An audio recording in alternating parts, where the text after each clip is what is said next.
Hello again, everybody, and welcome inside the Howitzer and Buzzsaw Show. I am George, the Howitzer Gerbo. And I am Mike, the Buzzsaw. Sports Talk back with you as we close one chapter in the sports world. We open some others. We tie up some ends and some other ones. Looking at you, NBA, from our last program. Well, I don't know if those ends are ever tied up. It's a fair point. They really aren't. And we invite hockey into the conversation as well. The first international tournament in a decade, in best on best international professional tournament in a decade with the Four Nations. We'll talk about that coming up here, Mike. It's been a ride. We were through football season finally. I welcome the end of football season. I know some people don't, but it's time to move on. College basketball tournament weeks. NCAA tournament around the corner. That's something to look forward to and excited if you follow, which most people do, regardless of whether you're a college basketball fan or not. Does capture the nation's attention once we turn to March here in a few weeks. But it's been a good February so far. Yeah, I mean, I look forward to the end of football season for one reason and one reason only. You get warmer weather. Living on the East Coast, you get warmer weather.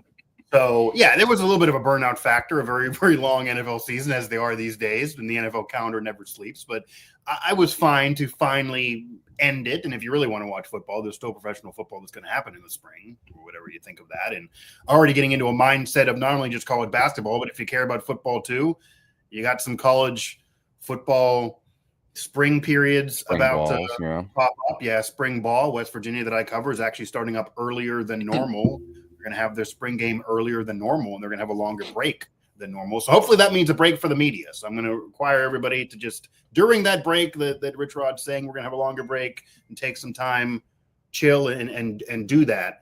But yeah, I'm down with a switch of the calendar. And I'm going to. Now you get into spring training, you get into baseball season, you college basketball. We got to cover the tournament last year, obviously in Pittsburgh, and looks like maybe both teams that we cover professionally are going to be a part of March Madness this year. West Virginia now on the bubble, but I still think that they are going to likely slide in, but we'll see what happens there. But yeah, February is not my most favorite month, but I also can't complain about the weather right now either. There's no snow, it's a little cold, but it's not that bad. So, yeah, and football season ended with a bang, and the NBA calendar, we're going to talk about some NBA because it's one of those everyone will remember where they were. And I was laying on the couch one Friday night, and then the NBA war blew up. So we'll get into that as well. I do want to ask you, since you mentioned it there, one quick question as related to college football there. West Virginia announcing their spring football showcase. Maryland, the team that I cover, has yet to announce their spring plans, but generally they're at the later end of that window. West Virginia is at the early end of that window in early April. Usually it's mid-April.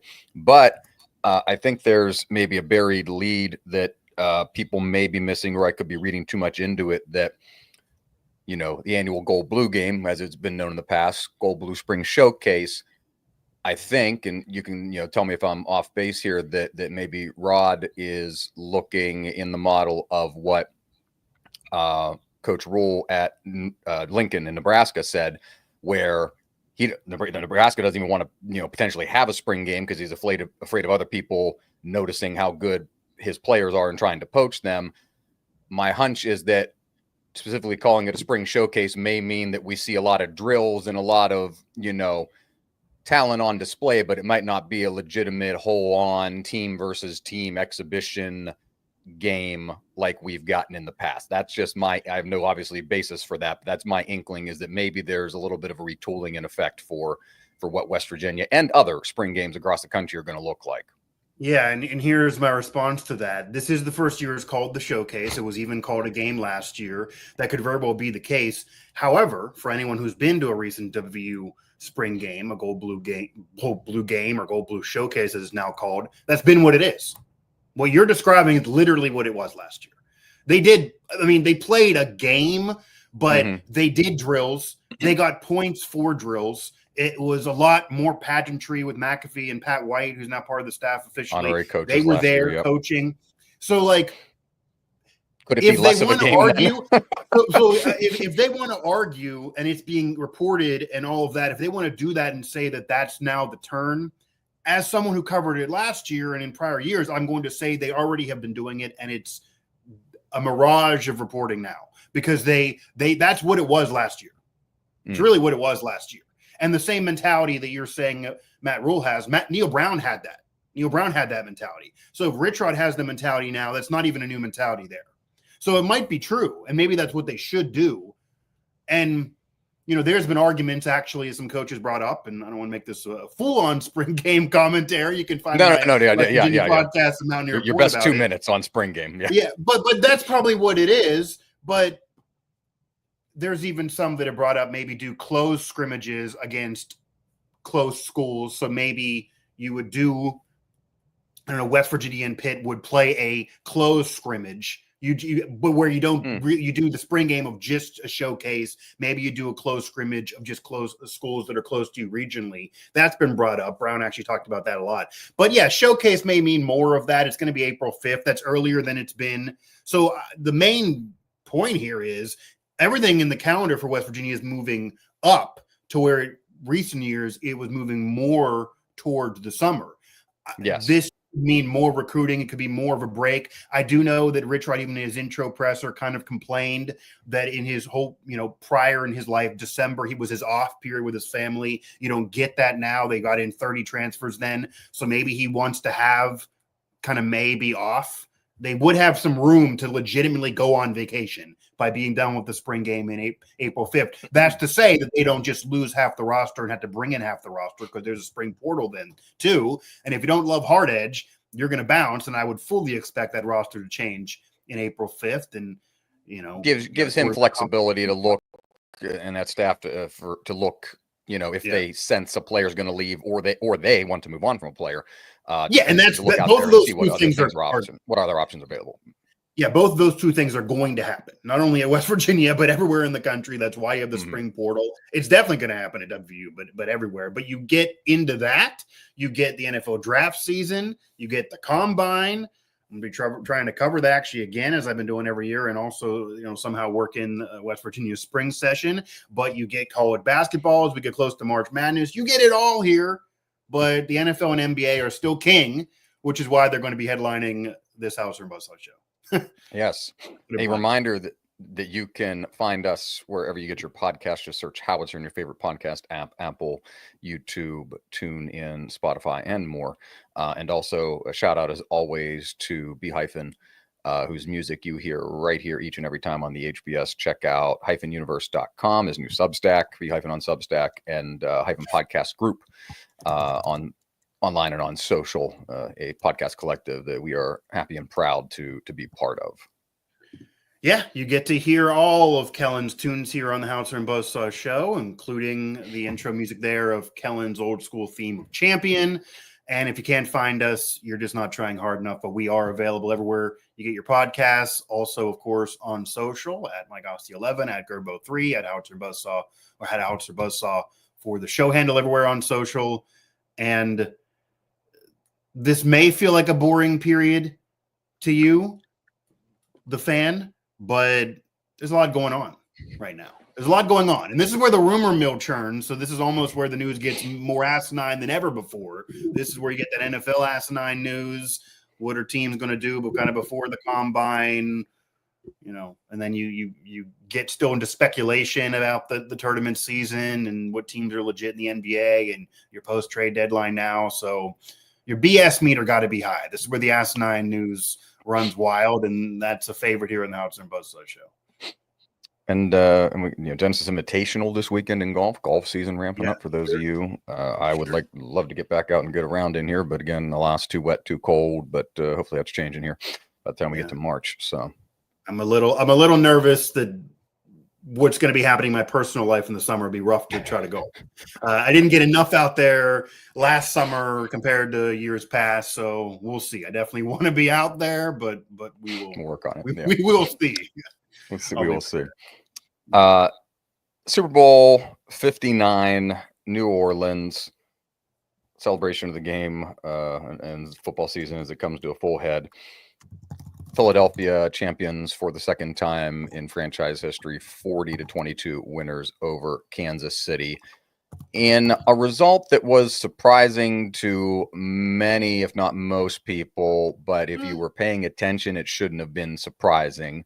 This always I was going to say, felt, I picked Philly on multiple stations, multiple places, did a couple radio polls. I put it out there on social. I had to feel, I did not pick a blowout win that way. I don't think anyone picked that. Yeah. But I did pick Philadelphia.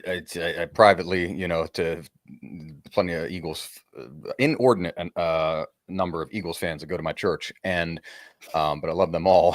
But there's way too many of them. But very bizarre. Your church is in Virginia area, or and they're not even necessary. Some of them are actually from Eastern Pennsylvania, and then some of them are not. But George, you should let everybody know. I know the Eagles won the Super Bowl, but the Ravens and Commanders both were in the playoffs, so it's not like you don't got good football there professionally. There's a I get the area is a melting pot, but it's kind of random. I feel like. It's like 10 plus people anyway, but no, I texted a few of them, and I had Eagles by 9 was my specific pick. We talked about Eagles on the show, and I was like Eagles by 9, and I think it's and I thought, and it was defensive led, but did not in the manner in which they did. It's only slightly surprising because I expected their defense far more than 9. Far more than 9. Game was 34-6 after 3 quarters, so Kansas City throwing on a couple of touchdowns in the end to there was a chance that the biggest Super Bowl blowout ever, going from 94 to the Niners over the Chargers. That didn't happen. And I don't even think the score was indicative of how much of a blowout the game really was. I mean, 40-22, the game really was could have been 60-3. Most of Kansas City's effort was just all for naught. And at that point, you kind of knew the game was over. So yeah, it was Eagles all day, and they also have been proven to be the best team all season. We talked about before, the Chiefs kind of got lucky with their record. They got lucky in some games. They were vulnerable most of the year. They did get there. They won a lot of games. I mean, that's a legit thing. The dynasty is still a dynasty. If you want to talk about overall years, they're still the best. But and you got to beat them. If you're upset, if you're the Bills or Ravens, whoever, beat them. You got to beat them. But the Eagles, they definitely proved something for sure. And outside of the coaching staff, they're a relatively young team with their core. And this could easily be a thing again. I mean, they won 0 championships for 51 years. They got 2 now in 3 appearances in the last decade. And they could clip off and become one of the greatest franchises in league history 10 years from now if they keep doing this.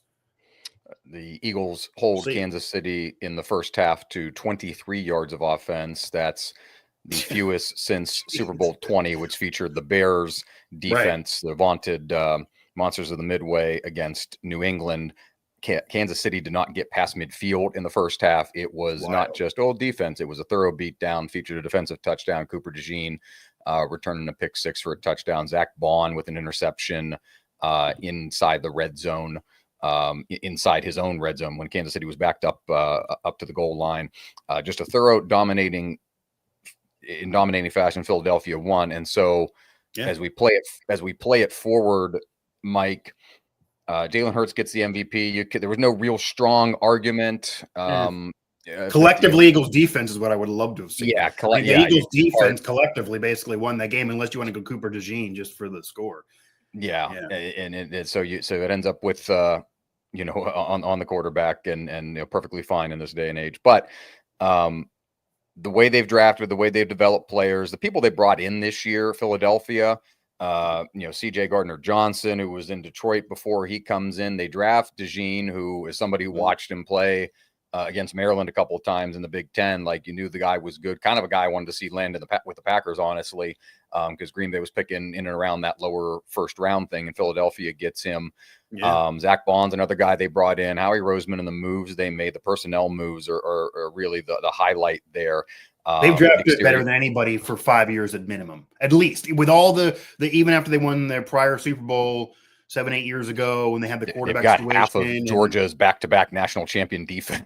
Right. Like, even though they had the Carson Wentz thing and it wasn't going to be sustainable with Nick Foles, and they have changed coaching staffs. I mean, the one thing that Sirianni did bring up is the last coach to win a Super Bowl here got fired. So it's not like that's the only thing that's not a guarantee. There's pressure there. But to their credit as a franchise, during all of that drama and the ups and downs and even kind of blowing it a year ago, they have drafted phenomenally the whole time through.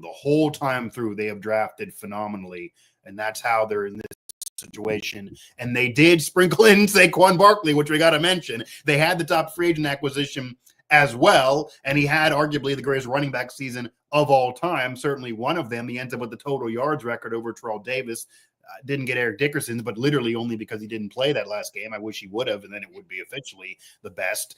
But I mean, maybe you could even argue he should have been MVP of the league. But so they add that piece to an already studded team. Even without him, they probably would have been a playoff team, and that's how they get over the limit. So that franchise is class personified, and that franchise is doing everything better than anybody else, and that's how we're here. I mean, 2 Super Bowls with 2 different coaches. Sirianni ends up being the first Eagles coach to go to 2 Super Bowls, as amazing as that is for a franchise that's been around a long time. And that staff is legit. They do. The only negative, George, and Jalen Hurts should be fine, especially with Saquon there. He's not asked to do nearly what he was a couple years ago when he lost to the Chiefs in the Super Bowl. But 4 offensive coordinators now in 5 years, I mean, that's a little unreasonable. I mean, all the success, they're losing one. Kellen Moore there 1 year. Kellen Moore to New Orleans. That's rough. Like, that's hard. You can't be a dynasty if you're changing coordinators every year. The Patriots, the Chiefs, they were able to go with their same guys for several years on end, and then maybe occasionally you got to make a change. But this is a bit much in today's NFL. You win one and you're losing the staff. So at least they got titles out of it. I mean, the Lions lose their staff and they don't win anything. So this is and if you're. Yeah. And if you're Philadelphia and you kind of, not necessarily a model or maybe a model, but you look at the team that you just played and how good, everybody said that Eric Bieniemy was, and, when's he going to get a job? When's he going to get a job? And he kind of takes a lateral, if not a step down move to Washington pre Josh Harris's ownership after Dan Snyder, and kind of, screws that up a little bit. Now then he ends up in UCLA. Now he's back in the league in Chicago, if memory serves me correctly. So I think the defensive side is the key. Steve Spagnuolo is stuck there in Kansas City for so many years and has not taken anything else. Right. On the side in Philadelphia, Vic Fangio, who was, he's kind of ran out of Miami by his own players down there. Miami could have had him around with the offensive weapons they had with Tua and whatever. We're going to look back, and that's a missed opportunity on multiple levels for the Dolphins. Discussion for the fall when we get to training camp. But I think you can, with those weapons you have on offense, especially with the defensive consistency and maintaining that, it shouldn't be too hard to find somebody to slide in there. Granted, of course, it's late in the season and they just won the Super Bowl, but I think they'll be okay in that regard. But playing it forward like that, Mike, kind of as you're alluding to, where do we put Philadelphia? Because obviously more stability here than if I'm comparing Eagles versus Eagles here. Sirianni, shout out to him, who endured a bunch of BS, and he was yelling at fans on the sideline and whatever, and that could have fractured a team. Instead, it seems like it has galvanized it, probably more than, of course, we know on behind the scenes. And if I juxtapose that with when they won in 2018, we kind of had the same weird. So Doug Peterson, they get there, but it's Wentz, and then Foles has to come in, so it's a little less. I'm not calling it lucky, but a lot of circumstances kind of came together for Philadelphia. Well, there was drama right after Philadelphia to win. And there was drama right after it. Even after winning a championship, you have the parade, and then the entire conversation on Philadelphia radio is, well, who's the quarterback of the future? It was supposed to be Wentz, who's an MVP candidate, and Foles steps in, but you can't bench Foles now, and Foles is a career backup, but you can't bench Foles now. The fans were split. The Philadelphia fans weren't even celebrating; they were split. It was Foles people, Wentz people. Okay, we're champions. That's not going on now. I mean, it's hard. And now we compare it to now, and there's something you can put together. They're here. Good. They're good. And then obviously they had the waffling there, and Nick Foles proved to be a career backup afterwards, and Carson Wentz has proven to be a definite bust afterwards, and Peterson got fired. I would imagine they're going to give a little bit more rope to Sirianni here than what Peterson got, and he won't have the drama to deal with. And also they won because they won the battle of the trenches. This is also part of why the Chiefs lost, and I thought they would. They don't have the trenches that they used to have. They don't. I mean, Jones and others, there are some pieces there, but the Eagles won the battle of the trenches. They have the better O-line. They have the better D-line. They have the better secondary. Yeah, Mahomes, we'll get into that in a moment. He certainly could still make a GOAT case, and he's a better quarterback than Jalen Hurts. But where else do they have the edge? If you're doing check just on the roster, really just quarterback. And Hurts was good enough. He was actually better than Mahomes when they played years ago. And then Saquon's definitely a major difference maker, although he did not have to have a big game, and that's how much the Eagles showed they are the true champion and the best team this year. So I would imagine next year the Eagles are going to be contender. But also to make this clear too, when you look at the landscape of the league, even if, say, Kelsey would retire, Andy Reid's not going anywhere, their staff's not going anywhere, Mahomes had a down year, but he's still legit. The Chiefs aren't going to fall off and win 6 games. They're going to be a contender still. They certainly could be back in the championship game again next year. Wouldn't surprise me. Until the Bills, Ravens, any of these teams, the Bengals did, but Burrow's been hurt, and they can't even get in the playoffs now and have a lot of question marks for their offseason with him on that side of the ball, but also defense. So until somebody steps up and proves they can really compete with them in the AFC, they're there. And then we saw from the Brady Belichick days, George, once you're there, anybody can win. So it almost feels like a little bit of some of those, 2011 maybe, where the Brady Belichick Patriots, they weren't really the best, but they got there anyway. And then, that's Super Bowl appearance. Kind of what the Chiefs did this year, but it's not like they're going away. So honestly, there's a different winner of the NFC East every year. The NFC doesn't, usually have the same team in there every year like the AFC has been with the Chiefs owning things. If you got to put money down on who's back in their conference title game next year between these two teams, I'm probably still going Kansas City. There's this as might we've be the better roster.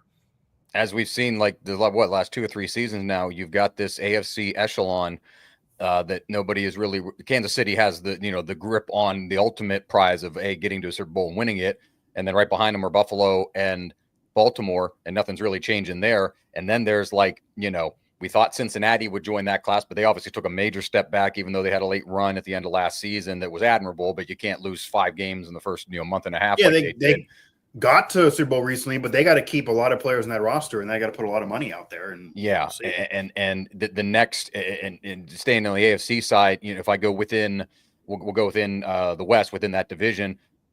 You might get some people that want to be sexy and pick the Chargers starting out next season, Jim Harbaugh second year, Justin Herbert, seeing how well they got did in year one. Yeah, they got in year one. I can see some people picking them, but also there's still kind of maybe just some. It'd be interesting to see how they settle in year 2 under Harbaugh. The Raiders, God bless Pete Carroll, but still kind of wildly lack any. They need a quarterback. They need a quarterback. Crosby, we're always talking about, Nick, but we're always talking if Max Crosby wants to leave or not. And then Denver is interesting. There's another one, that gets in and is able to, show themselves well with a rookie quarterback. But how does that look? It's still the Chiefs. It's still the Chiefs. And if you're going to bet that it's not the Chiefs to go represent the AFC, your bet is still then Baltimore or Buffalo. If it's not going to be, if someone tells you next year, we already know. Whereas to your thing, then it's one of the other two. Whereas in the NFC, we've got a lot of options. Yeah, right. If somebody tells you, I'm going to project the future, we're getting in the Back to the Future machine and we're going to the future instead, and it's not going to be the Eagles, who do you think gets there? You could give a myriad of teams. I mean, you could say the Lions finally break through despite the coaching staff kind of getting a shakeup. You could say, okay, maybe the Vikings actually bring back Sam Darnold and they take another step because maybe they're on the edge. Maybe Jordan Love figures something out in Green Bay. You could go to Washington, that if they have $80 million in cap space and they have a lot of draft picks, they could turn around and have a roster that got lucky and all of a sudden take another step with one of the best rookie seasons in league history, if not the best. And that's just a few teams. I mean, there's a lot of things that even the Buccaneers with Baker Mayfield, the way he's playing, they can catch lightning in a bottle. They're very interesting. If the Rams, and this isn't a full-on NFL offseason show, but if the Rams, I don't know what the hell they're doing, if they just would stay the freaking course, they were 13 yards away. I mean, if they just would stay the course from that game, turning around and being in their favor against the Eagles in the playoffs. So if they just stay the course, they could be fine and get back there. They have a great coach. Matthew Stafford, the future Hall of Famer that's won recently. He played well this year. Cooper Kupp is his guy from a 10 years now. If they just don't get rid of Kupp and don't get rid of Stafford, they could be a contender once again. But it does feel like, George, they're going to just F it up and just get rid of Kupp. And then obviously, that's unfortunately upsetting Kelly Stafford, who goes on shows and talks about it. And then maybe now all of a sudden Matthew Stafford being shopped. But what I would sit down with them and say, so sorry, we're still good and we're not moving you. Like, I don't know why they got to mess it up, but they could be fine. There are other teams that are even at least on the edge of the playoffs that haven't been good, like Seattle. They haven't been good enough, like Seattle, and who knows with certain teams. But it's way more wide open, which you could argue is how the Eagles were able to break through again, even though they're a great roster. It being so wide open, let them break through. But yeah, I would say much more likely for the Chiefs to get back there again than Philadelphia, as interesting as that is to say. But who knows, what the future could hold. And, Hurts does this again. And, we're talking about him for, some history there. But I also do want to bring something up. And it's the conversation that a lot of people are now bringing up, thinking that this closes some GOAT case for some bizarre reason with Patrick Mahomes, even though he's still – I want everyone to understand he's still young in his career and everything this man has accomplished before 30 years old. Just to read this down, George. So both of them at 29 years old, Patrick Mahomes and Tom Brady. This is just at 29. Obviously, Brady has the greatest resume of all time and did a lot and had a Hall of Fame career after 29, just in his 30s. But just at Mahomes and Brady at 29, they both won 3 Super Bowls. Mahomes was a lead in all of them. Brady was really a game manager earlier in his career. Mahomes, 245 touchdown passes, 74 picks. Brady, 147 TDs and 78 picks. This is just off stats alone here. Mahomes, 18 playoff wins. Brady, 12, despite being on a dynasty. Mahomes won 2 MVPs, which shows how he was elite right away when he became the starter. 5,000 yards, his first season as a starter right away. Brady, again, was more of a game manager right away. Brady did not win an MVP until he got Randy Moss years later. And then, of course, he won after Moss too. But, this is just at 29. Mahomes, 89 and 23. Brady, 70 and 24. So, yeah, it looks like it's very hard to keep on doing it. It's certainly hard to win 7 rings and put up all the numbers that Brady put up. And it's very hard to have that bulletproof resume and do it again in your 30s. And maybe Andy Reid will retire. Kelsey could retire now. It very much could be a situation where they don't keep this up, even though they had a great run now. But resume to resume, Mahomes is well ahead of Brady's pace if we're comparing the two. So a lot of the conversation kind of saying, okay, you write him off. He did lose head-to-head to Brady for a championship. That's way cart before the horse here. I mean, I don't think people realize how young Mahomes is. This man's 29, going on 30, and could retire now. Patrick Mahomes will win a championship with people that aren't even out of high school yet. Like, you've got to think about it like that. There's dudes in high school. There's sophomores, juniors, and seniors in high school right now that'll go play wherever. Alabama's, the Penn States, and Michigan's, Ohio State, wherever of the world. That'll then get to the NFL, that then get to the Chiefs. Because I believe he'll eventually, however the money and the figures work out, that he'll be there lifetime. I don't see him changing teams for whatever reason. It's treated him well. Andy Reid, of course, is in his 70s now, so people he talk won't about get him the Belichick ride, right? He's not going to be sure, yeah. For the next 10 years. I remember the the light tangential conversation after he won the second one, after he won the first one, after he kind of got that vindication, the second one with Kansas City, and before the back-to-back. And, people, oh, you're going to retire now. And he kind of he entertained it, but didn't say anything pro or con to it. And now, redoubling, they went back to the Super Bowl 3 years in a row. He won back-to-back. He won another one since, the openly flirting with him retiring. So it's good on him that he still has the drive and want to and everything like that, especially if we just saw Pete Carroll come back in the league and now Belichick going to college, of course. But yeah, of course, things are going to change in that Kansas City circumstance. But if you trust the way the organization has developed and acquired players, and some players have left and then they've come back. Looking at you, Tyreek Hill, we'll see. You want to come back like everybody else comes back. Takes a spell somewhere else and then comes back without somebody. Yeah, yeah, and one without him, arguably, and was rated the number 1 player, NFL top 100, number 1 by his peers last year, if I have that correct. So it's Mahomes. there's plenty of time there, and a lot of it's a check. It's a check on his power, of course, because people would have, as you know, because you love getting into these debates with folks, more so than I do. People would have been having if the Chiefs had won that game, people would have been having the conversation 10 minutes after the final whistle about. Well, that was good. Yeah, I mean, that was going on even before the game. That if he wins this, is he already the GOAT? And now, has that stopped? And again, the point of it is, it's very possible that he goes the next decade. It's very possible he goes the next decade and wins multiple championships still. It's also possible, George, that he goes the next decade and doesn't win another ring, even if he puts up numbers, because, you're going to have Andy Reid retire. Before Andy Reid took this job, nobody thought the Chiefs would go on this dynastic run. They weren't picked to do this. They have obviously been a great franchise. You're not going to have Kelsey for that decade. So, basically the weirdness for their career, George, the end of Brady, where he had a lot of stars with him and had Gronk and Belichick and was winning and continuing on and having that second decade run, that's more of what Mahomes enjoyed that first part of his career. And Brady's first 3 out of 4 rings, those 3 out of 4 years when he won rings, that was where Deion Branch was his best receiver. That was where Belichick was helping him. This is always why I defend Belichick in any conversation that leads to, he's not, the greatest because he won these rings with Brady. Brady's early rings, he was not an MVP. He was not elite. Mm-hmm. Belichick was more important at that point, even though it flipped later on. And obviously Brady won without Belichick in Tampa. But now, eventually, maybe Mahomes will have that period where he's going to have to elevate, where he won't have stars around him, where he won't have a Hall of Fame coach, assuming they just elevate an assistant that maybe Andy Reid wants to do a succession plan. And BM gets screwed out of that as well by leaving. That might make it harder for Mahomes to win, but it's not like his numbers aren't going to be there. It's not like his success isn't there so far. It's not like he couldn't elevate and do it. And he is far ahead of the pace right now. So if you just want to go where they are at 20, if they were at 29, he's well ahead of the pace. So conversations that, it's over. Now, George, the only thing that's weird here that history is going to show, we're never going to get LeBron and Jordan in the NBA finals against each other. We didn't even get LeBron and Kobe against each other in the NBA finals. We did see Brady and Mahomes, and Brady did win it.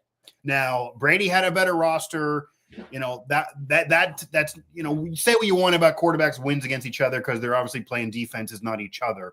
But that's one thing that'll always be there. But there's plenty more time for Mahomes. So that conversation that went on, I had to get that out there because that's crazy. And I don't think people are looking at their resumes and where they are and how much Mahomes is ahead of where Brady's pace was and how Mahomes was elite right away and Brady was not. And, we'll see where they go in the future. But, there's plenty more years to go for Mahomes to keep on with this thing. And, more MVPs, maybe more championships. It'll be interesting how much longer Andy Reid coaches, but there's no sign of him not trying next year. So you at least got one more year out of Andy Reid. And, then you go on. The other part of this is how would you evaluate Saquon Barkley's year historically? I mean, you could call it the greatest running back season of all time. He doesn't break Eric Dickerson's record, but he breaks Terrell Davis's record. He would have break Dickerson's record if he was allowed to freaking play. I would have fought for that if I was with him there because that would have solidified that. He doesn't really do it as a receiver. He's just a running back, but he is freaking a beast and can't be stopped. He didn't have to be dominant to win the Super Bowl, but he certainly has shown that ability. And the most yards for any running back ever in a regular season and postseason combined. And by the way, if he would have beat Eric Dickerson's record for the regular season, he had less carries going into the final week, even though they have more games now. He had less carries. So that argues and puts it in his favor as well. And that's why the Eagles could certainly be back. But I would have even considered voting him for league MVP. Everyone wants to always give it to a quarterback, but he was the most valuable. If you really want to go valuable, and I was fine with Allen beating Lamar Jackson, honestly. I think if you take Josh Allen off the Bills, they're not even a playoff team. There was more talent around Lamar Jackson in terms of weapons around him than what Josh Allen had because he lost Stephon Diggs, whereas the Ravens were gaining players. So, it became this argument that people were talking about on CNN and getting into race. I think it just simply was that Josh Allen was more valuable. I was fine with Josh Allen winning. Lamar Jackson's already won multiple MVPs. I had no problem. The race is people trying to chase down Derrick Henry, which is what, unfortunately, probably in the minds of some people took away votes from Lamar Jackson to Josh Allen. Well, you want to be real legit with it. The Bills do not have a comparable player in terms of skill 100%. at the running back or wide receiver position as Derrick Henry. Any position, but you know what it also is? Last year, I think Josh Allen should have won MVP over Lamar Jackson, whereas Lamar Jackson deserved it in his first MVP. This year, you could argue Lamar Jackson over Josh Allen. So I hate not doing, like, if I'm doing voting, it's for that given year. I hate when they do kind of give backs for the past. But if ever there was an owed give back, it might have been this award. So if you want to argue, and I've said some people, I've seen this as a compromise. Okay, well, Allen should have won it last year, but he wins it this year. Lamar did win it last year. He doesn't win it this year. Lamar still has 2, and Allen's 1. They still both can't get over the Ravens or the Chiefs. So, fine. But I think if Allen will go his whole freaking career in that environment, now with less weapons and not get one, it would have been crazy. He had a better year this year than last year with less weapons around him. So I think he definitely deserved it. But with all of that said, that's only because everyone other position disqualified. In my heart of hearts, I think Saquon Barkley is the MVP of this league, and Saquon Barkley should have won this award. And if you really want to do what was probably the fairest thing, it should have been co-MVP between Josh Allen and Saquon Barkley. If you want to say, I got to give it to Allen, but Saquon Barkley deserved it this year, you could have done that. We've seen that before, but we now moved into a model, unlike where it was when we had co-MVPs. I mean, Favre and Barry Sanders shared one. It would have been similar this year. He had a great year, and Favre kept on as a QB, but that's not where we are. I mean, you got to play quarterback to win MVP these days. No running back's getting it. If Saquon couldn't get it, no one's going to get it. But I could absolutely argue Saquon's year with any running back historically. It could be right up there. Oh, 1,000%. Yeah, probably. And people probably still going to, err on the side of Dickerson just because him doing it in the amount of games that he did it in less games. But the thing with Saquon is just, the touchdowns. His average touchdown run, 30 plus yards. We're not talking about a guy who, gets down there and, a couple of 5-yarders. It's not Jerome Bettis. God bless Jerome Bettis. Jerome Bettis did not break off big touchdown runs. He broke off runs, but not Jerome Bettis was a pounding running back. Saquon Barkley is an agile, athletic, versatile running back, jumping over people, able to, get the NFC Championship. Way more of an athlete. That was just poetry in motion. So against Washington, you could argue it. It's probably just behind people are going to, day and age he did it, and in the fewer games is probably still going to carry the day for. He had more carries though. You say more games, he had more carries. Saquon had less carries. That's Saquon more from an efficiency standpoint. Saquon more efficient. Yeah. Absolutely. So, I mean, if it's going to go to games, he had less carries. If you play a game and you don't touch the football, you obviously can't get any yards. So, so the carries is part of it. And he wasn't allowed to break that record. And Saquon very humble, and he's doing things with kids, and he's like the nicest superstar in the world. He should have fought for that. That would have been then stamp would have been over on that. But yeah, it does suck. But if you look at the overall year when you're doing the playoffs too, and he didn't have to dominate the Super Bowl, but I could definitely put it up there with anybody. But, the interesting thing about Saquon's career is if he retired today or had an injury tomorrow, he would kind of be in a Terrell Davis situation where he'd probably have to wait a while to get in the Hall of Fame because he had a lot of years with the Giants where he was injured or they had no offensive line. He wasn't able to put up these 10,000 yards very early in your career like an elite running back like him probably would have otherwise.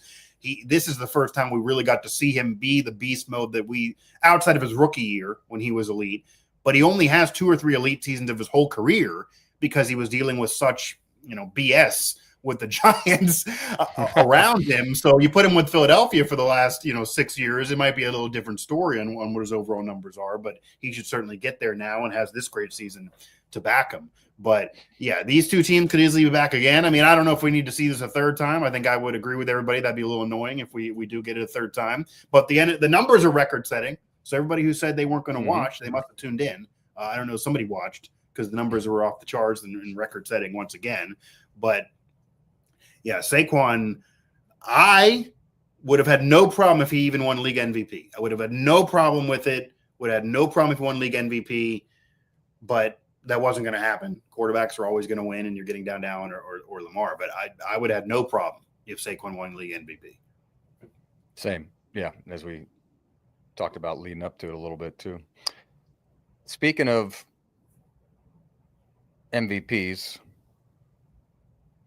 a lot of movement in the NBA with a guy. Yeah. You would have thought these were team MVPs, at least one of them. Not so much. Apparently not. Yeah. Guy that was definitely the most valuable player for his franchise across the last 5 seasons, bubble included on Luka Doncic out of nowhere in the middle of the night. Yeah. Goes to the Lakers.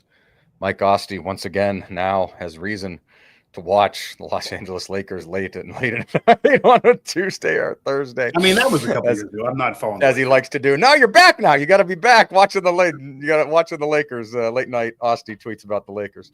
They need a center, but yeah. Lakers. Yes, Lakers have decided to try and make themselves relevant again, surrounding Luka Doncic and LeBron James with greats such as Rui Hachimura, former Wizard, and AR-15 Austin Reeves. I mean, 40 points a night. Austin Reeves is firing them off. I know. I ain't gonna hate on Austin Reeves.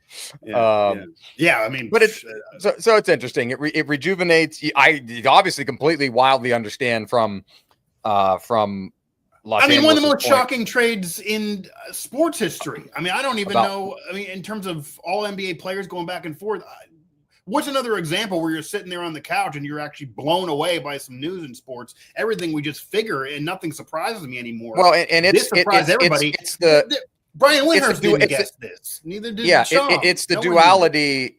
The duality of a major player on each side trading sides, because usually, when Shaq went to the Lakers from Orlando, it was a sign and trade thing. It's usually, Team A is trying to get, like we saw with Jimmy Butler, which we'll talk about. Team A is trying to get rid of notable star to Team B and or CD in there. This was throw in Utah because they had to launder the money in some ways.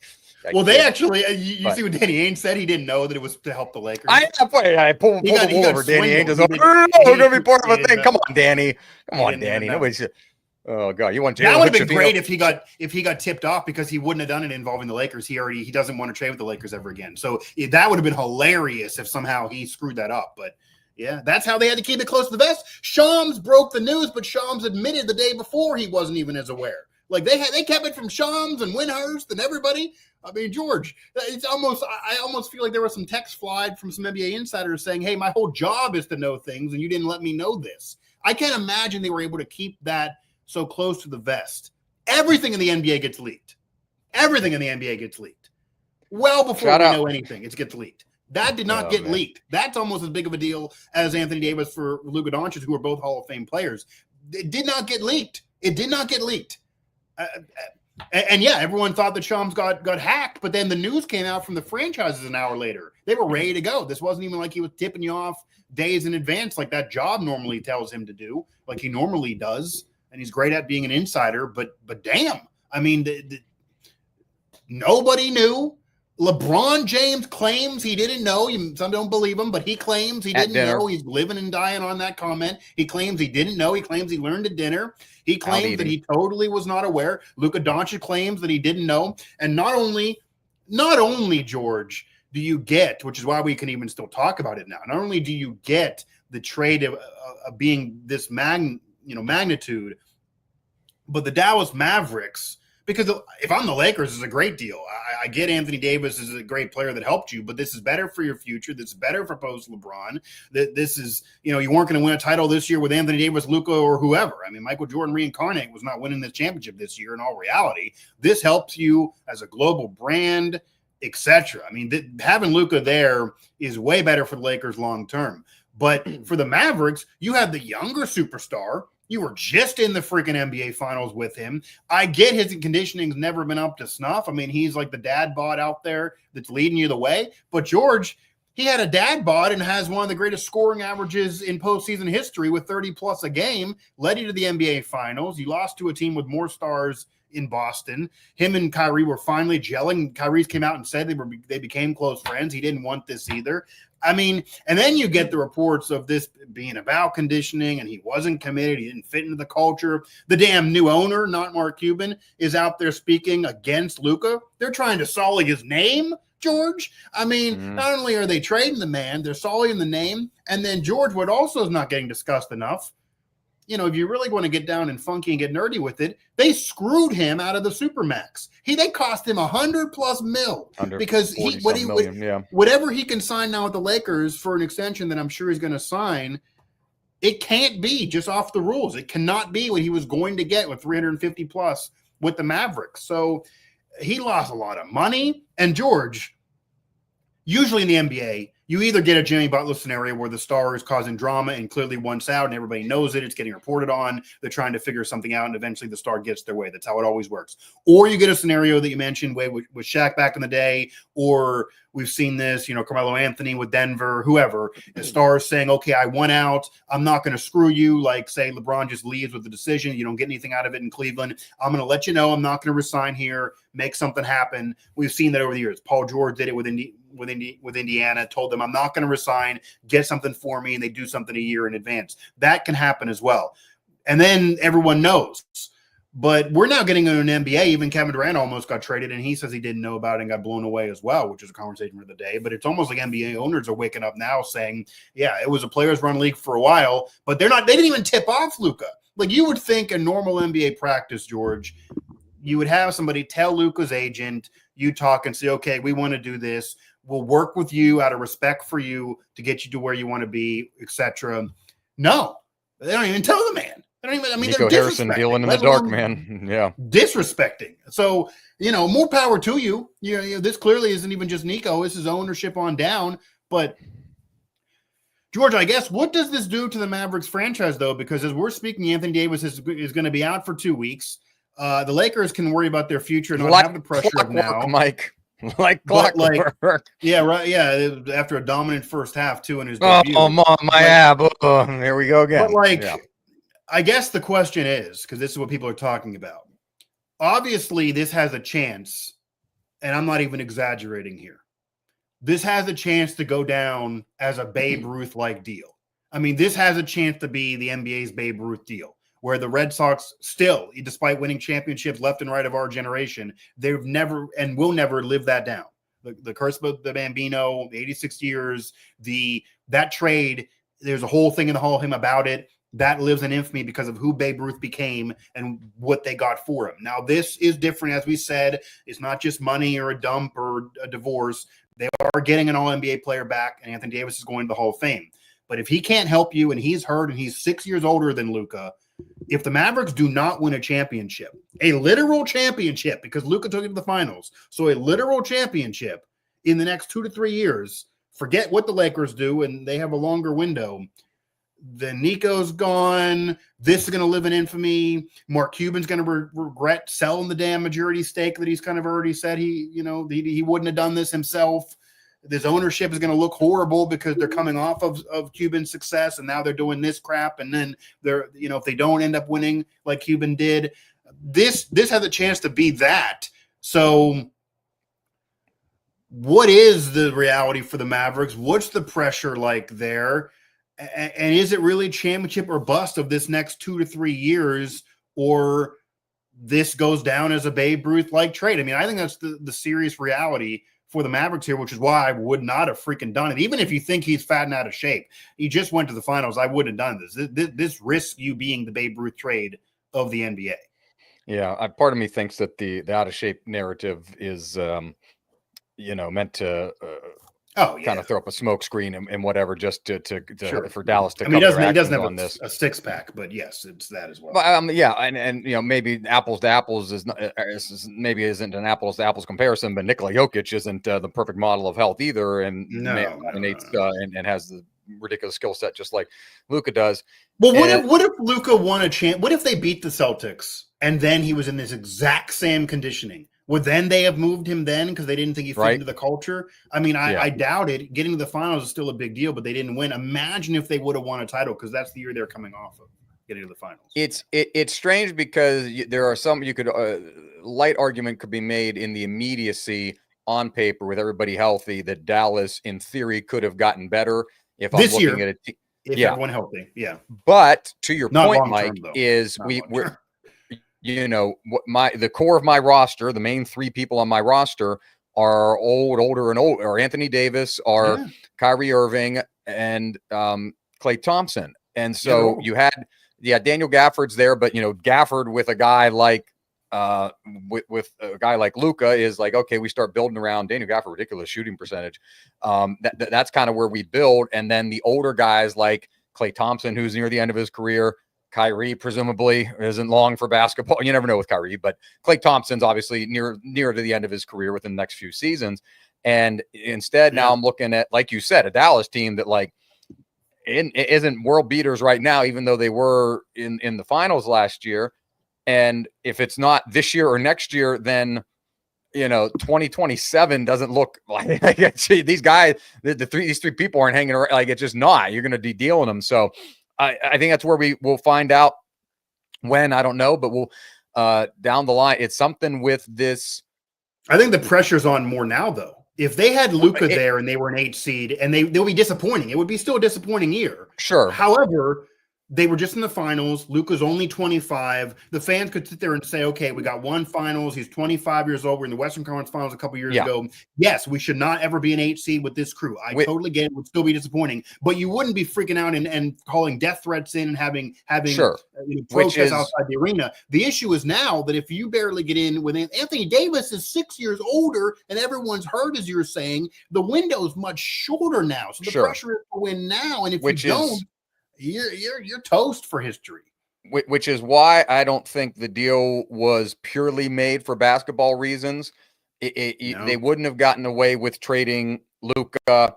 Hey, it's Luka, and here's 2 first-round draft picks and 3 other random young people, and that would like make even less sense if you're the Mavericks. But big for big. Oh, okay. And so they've sent Nico Harrison out there to be the meat shield. Jason Kidd in that press conference, just like wearing his hat and just smirking and just he didn't know about it either. He didn't know about it either. Yeah, that was an awkward presser because Nico's sitting there saying, "I didn't tell you," and Jay's like, Jason Kidd just smirking left and right. So I believe. My hunch is I believe that the reporting will come out at some point, maybe after the season, maybe years down the road, that this was financial. To your original, what you said, this was financially motivated, that this team did not want to make available the extra $100 million+ that Luka Doncic would have been entitled under the conditions of the Supermax. He was going to get 350 plus. Yeah. And people, this was kind of like quasi quiet, but I think people need to realize that, the Adelson family owns this team now. The family of Sheldon Adelson, who was the casino magnate, Las Vegas Sands Group, Venetian, Palazzo, those people, big presence overseas. Miriam, his wife, their son are the people who are the ownership and running the Mavericks. Mark Cuban sold out of it, had a limited part. He got completely out of it. And it's his son-in-law who's talking, though, by the way. The guy who married in is the one talking. Yes, son-in-law. Yes. I would but my point is I'd rather a blood relative be talking smack. I mean, we got the son-in-law who married in is talking smack. I get he's more involved in basketball, but I hear what you're saying. It could be about money. They didn't want to pay that, and if you're not in conditioning for the next 10 years, you're not going to want to pay someone because it doesn't make sense from a basketball standpoint, right, Mike? Like if what you just said, that maybe they're better. If the basketball standpoint was we just got to the finals and we want something to put us over the hump to get to the finals, in the very traditional model, I sell assets. I trade. I send you draft picks. I send you capital. I send you that type of stuff. And Davis for that though. But in the NBA model, it's sending draft picks 7 years from now, but not for Anthony Davis, but to Minnesota for Anthony Edwards. Like Anthony Davis isn't necessarily the solution there when you subtract Luka out of the solution. So if I'm keeping Luka in there. There have been some reports that they actually now they claim that they were talking and it was always Anthony Davis. But Windhurst did say that they also called the Timberwolves about Anthony Edwards. Anthony Edwards. And they also called Milwaukee even about Giannis. That's what he said on Hoop Collective, that they made those 2 phone calls. Now, George, because those ownership groups, those 2 ownership groups are normal, sane people. And they sat there and said, okay, and Anthony Edwards hasn't broke through yet, but they got close, and he's way young. He's way young. He's in his 20s. He's in his early 20s. He's not in his 30s like Anthony Davis.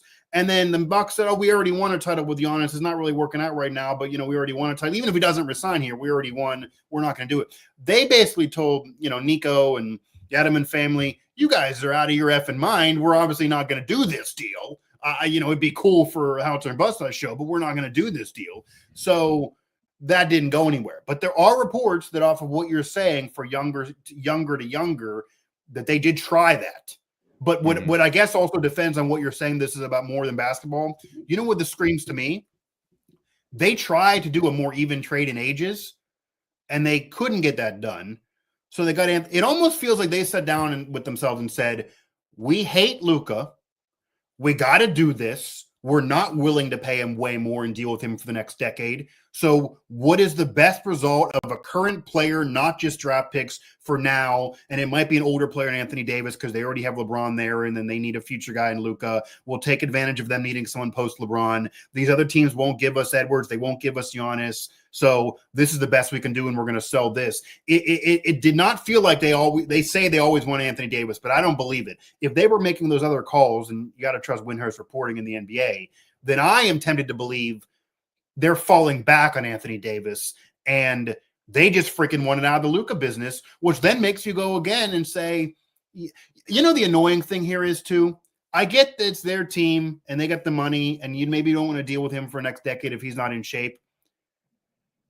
To do this, if it's not 100% a basketball move, if it's personal, makes it suck more. And I totally get why the Mavs fans are so mad. Obviously, you don't condone death threats, but like if this was Mark Cuban, you know what? Get outside of the arena. That's how bad. But you know what Mark Cuban would have done?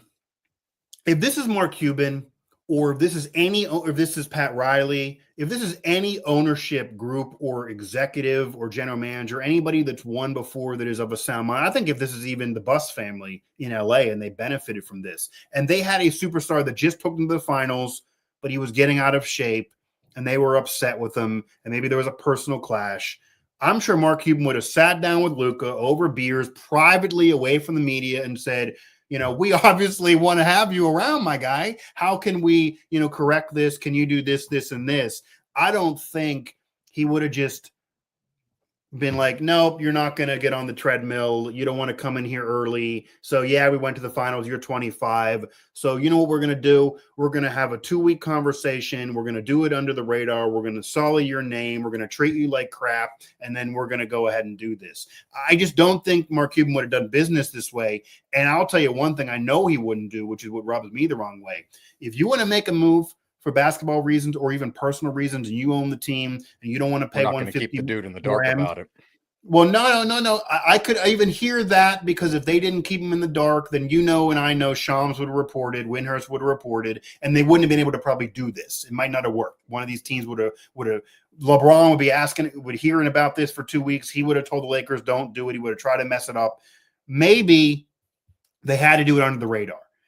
But you know what I think Cuban definitely wouldn't have done is, again, after the move's made, you don't need to continuously sully Luka's name and talk about conditioning, talk about culture, talk about not fitting in. You just were in the finals. Without him, you wouldn't have been there. There's no reason to handle it this dirty and this way. And George, he was there 7 years, got a lot of numbers, put up some historic numbers. They went to the finals and Western Conference Finals twice. I mean, they got in a situation where if I'm Luka, you know what I'm doing? Oh, you want to retire my number in 15 years and I'm a Hall of Famer? F you. Like they didn't need to do this way. And I don't think Mark Cuban would be working this way. I get on business, like maybe Adam and Faye's on business, but I don't think you need to do it this way. It does not need to be going down this way. And you've alienated the greatest player in your franchise's history and arguably the greatest international player in NBA history in Dirk Nowitzki, who Well, maybe not. He was showed at up. the Laker game. Yeah, I mean, Well, he showed up. That's what I'm saying. He showed up at the Laker game to support Luka in his first game from one transcendent international player who kind of paved the way for a lot of these European guys to come over and make a name for themselves in the NBA, along with Mondo Ginobili, along with Tony Parker. But I'd argue that Dirk is the most significant of those international players. And you blindside him. He's your franchise icon. He is the face of the franchise historically. Well, you know what's also annoying now that you bring up Dirk? Dirk, a legend, one of the greatest scorers of all time. You're gonna take out Dirk now? Well, no, I'm saying that based on that, Dirk never had a six-pack. Dirk was never first there. Dirk, I mean, if you looked at Dirk, would you say that is the most in shape Hall of Famer? He was very tall. It allowed him to, he was a great. I'm not we are acting, not you, but people are acting like Luka Doncic is Zion Williamson. Zion Williamson ain't played, 80% of a season his entire time he's been in the league. Zion Williamson legit fat. Dude was fat. Looks better now. Looks great now. But I don't know if he looks that much better now. Luka gonna be like, do we want Luka to score 45 a night? Is that what losing 10 pounds is gonna do? Like, the man is a wizard. What are we doing?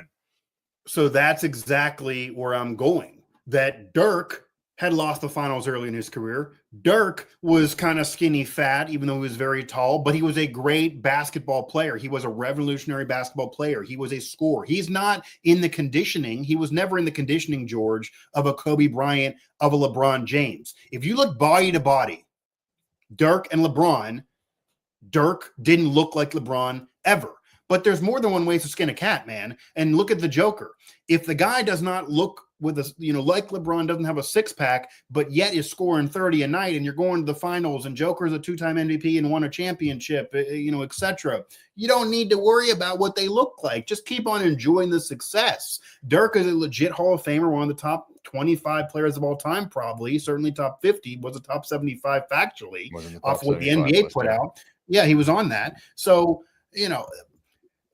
would they have traded Dirk if this is 2008 and then they lost in the finals and a couple years earlier and then Dirk's out of shape? That almost feels like that's what they would have done. I don't think people would have never made this move. This is to defend. Even though I don't, so asinine, but yeah. Even though I don't think he's out of shape, I could buy an out of shape argument if the Mavericks finished ninth in the Eastern or ninth in the Western Conference last year. That was not the case. They went to the final. I can't buy it the year after he leads them to the final.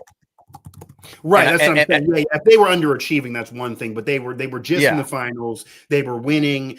And not only George, but the year before, and some of these Western Conference finals. Yeah. And to be fair to your point, some of these things kind of crept up last year. Even in the playoffs, we heard, Brian Windhorst went on ESPN after Game 3 of that final, and pointed out that Luka needed to essentially get into not shape, but metaphorically speaking, that he needed to make some adjustments into the way he played if Dallas was going to be a championship level team. But again, the result was the result. They got there, and if they don't have Luka Doncic, they probably don't get out of the first round. So I get it, but the team that everyone's praising this year for being for being so highly tuned conditioning wise, the Oklahoma City Thunder. You know who beat him last year? Skinny fat. Luka, Shai Gilgeous-Alexander. If you're outside and you're picking up a rec league team, you want LeBron, you want Shai Gilgeous-Alexander, you want those players that are rock solid and they could be Olympic athletes in addition to being NBA players. Fine. Luka's not going to be in the Olympics. He doesn't have a six-pack. Again, my point was neither did Dirk, and he's the greatest player in your franchise history. My point is that you mentioned earlier, Joker doesn't have a six-pack either, and he's won MVP every freaking year recently.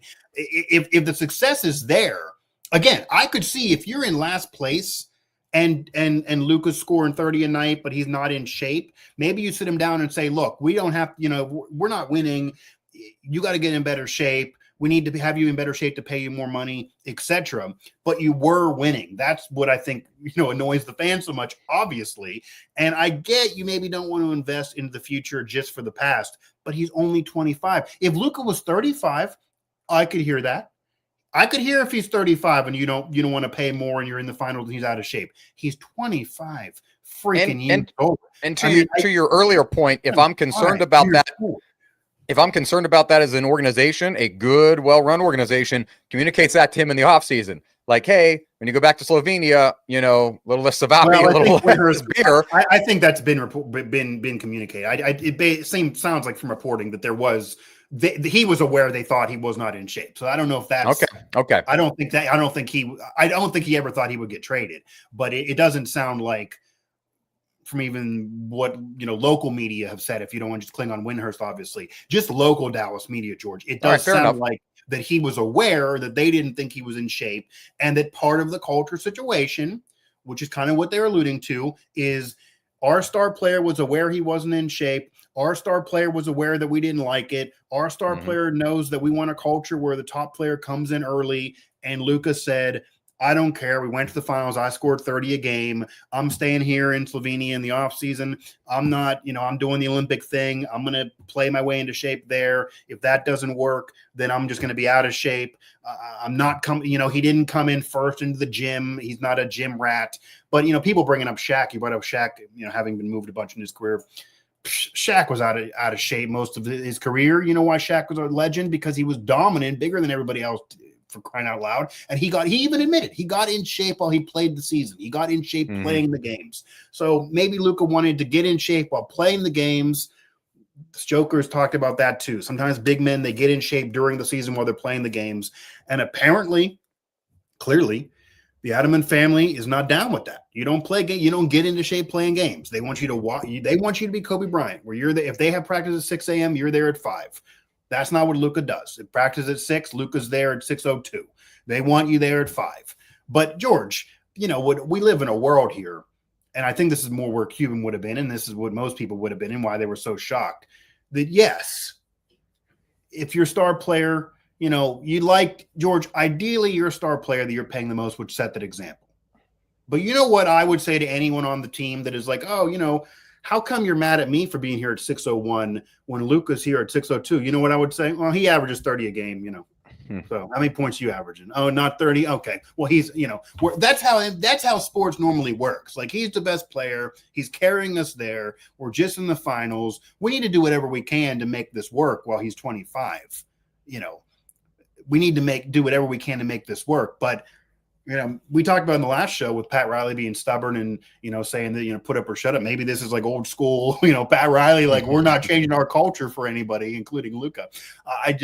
This is wild. And I do think, I'm being serious, I think that if the Mavericks do not contend for a title in the next 3 to 4 years, not just this year, but 3 to 4 years, and if Luka would become a legend, win MVPs, take the mantle from LeBron in LA, and win titles with or without LeBron there, which is very likely based on that franchise, this is a Babe Ruth type move. I mean, we're going to remember this 100 years from now. That ownership's going to be made fun of forever. The fans will never get over it.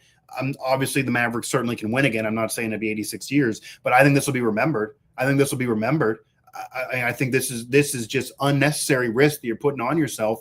And Nico's probably going to get fired soon. And my last point on this, I guess, and I guess Adelman did make a comment a little bit with his stupid comments trying to sully Luka's name that maybe helped this a little bit.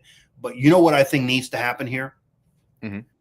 The entire Mavericks ownership, so that whole family now, there needs to be another statement released where they make it clear to the fans, this is not Nico going rogue.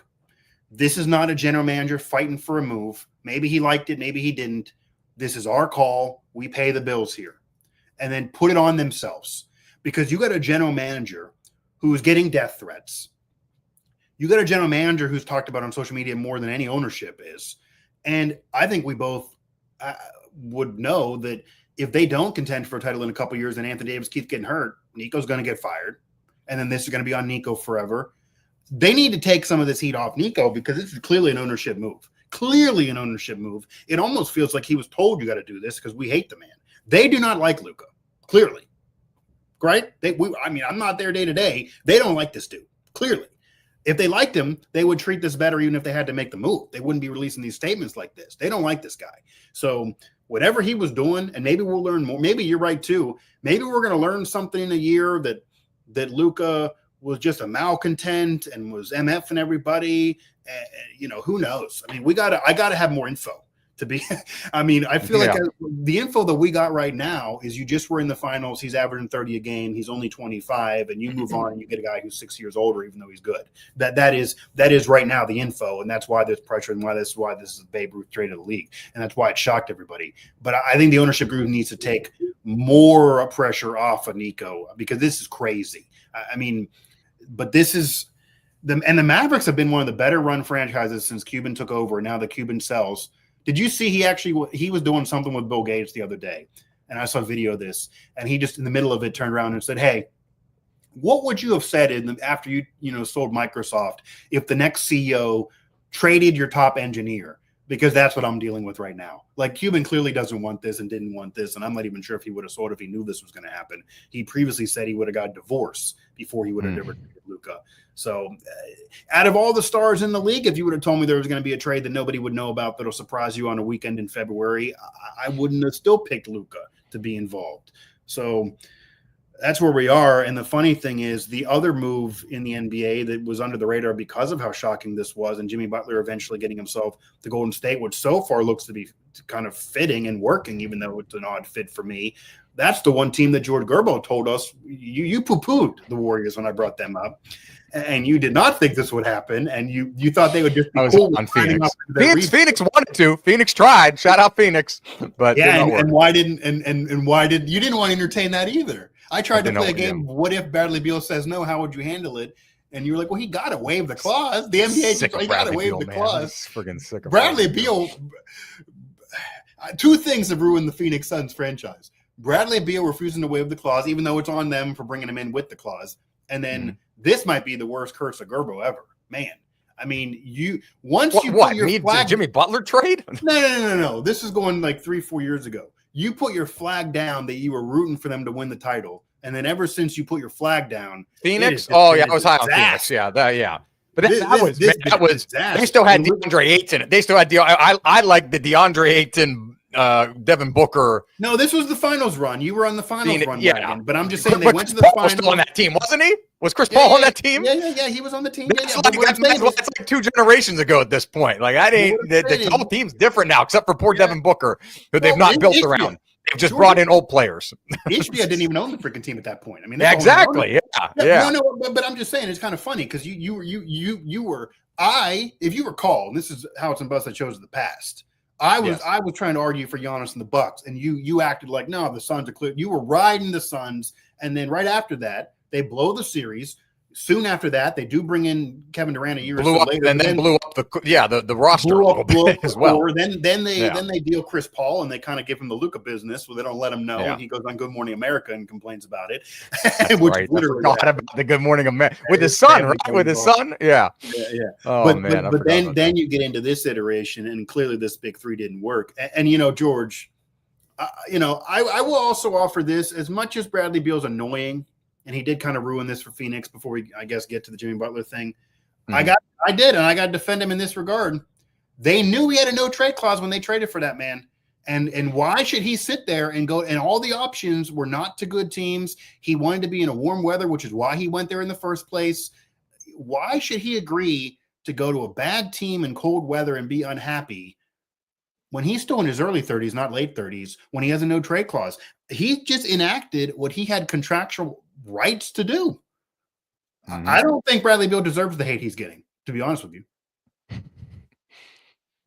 It's less, I think he deserves the hate because it's like he hasn't, for many people in their eyes, myself included, he hasn't lived up to whatever billing people were giving him. Now, I could have told you that billing was wrong because I watched him in DC for better part of a decade, and he was not a bad player, but he is not this transformative. He's but he was supposed to be the third guy. He was supposed to be the third guy. He's a role player anywhere else but Washington. In Washington, he's number 2 by just a few points on the franchise's all-time scoring list. But anywhere else, he's merely an additional role player that really doesn't register a blip on the radar of stars and talent in the NBA, if we're being honest. Had a nice run, arguably best backcourt, one of the best backcourts in the league with him and John Wall. But no, he's just not that player. And a lot of people shouldn't have brought him in. And then 1,000%, like that going in. when players you negotiate these clauses for a reason, and then to expect them to suddenly change is like pulling teeth.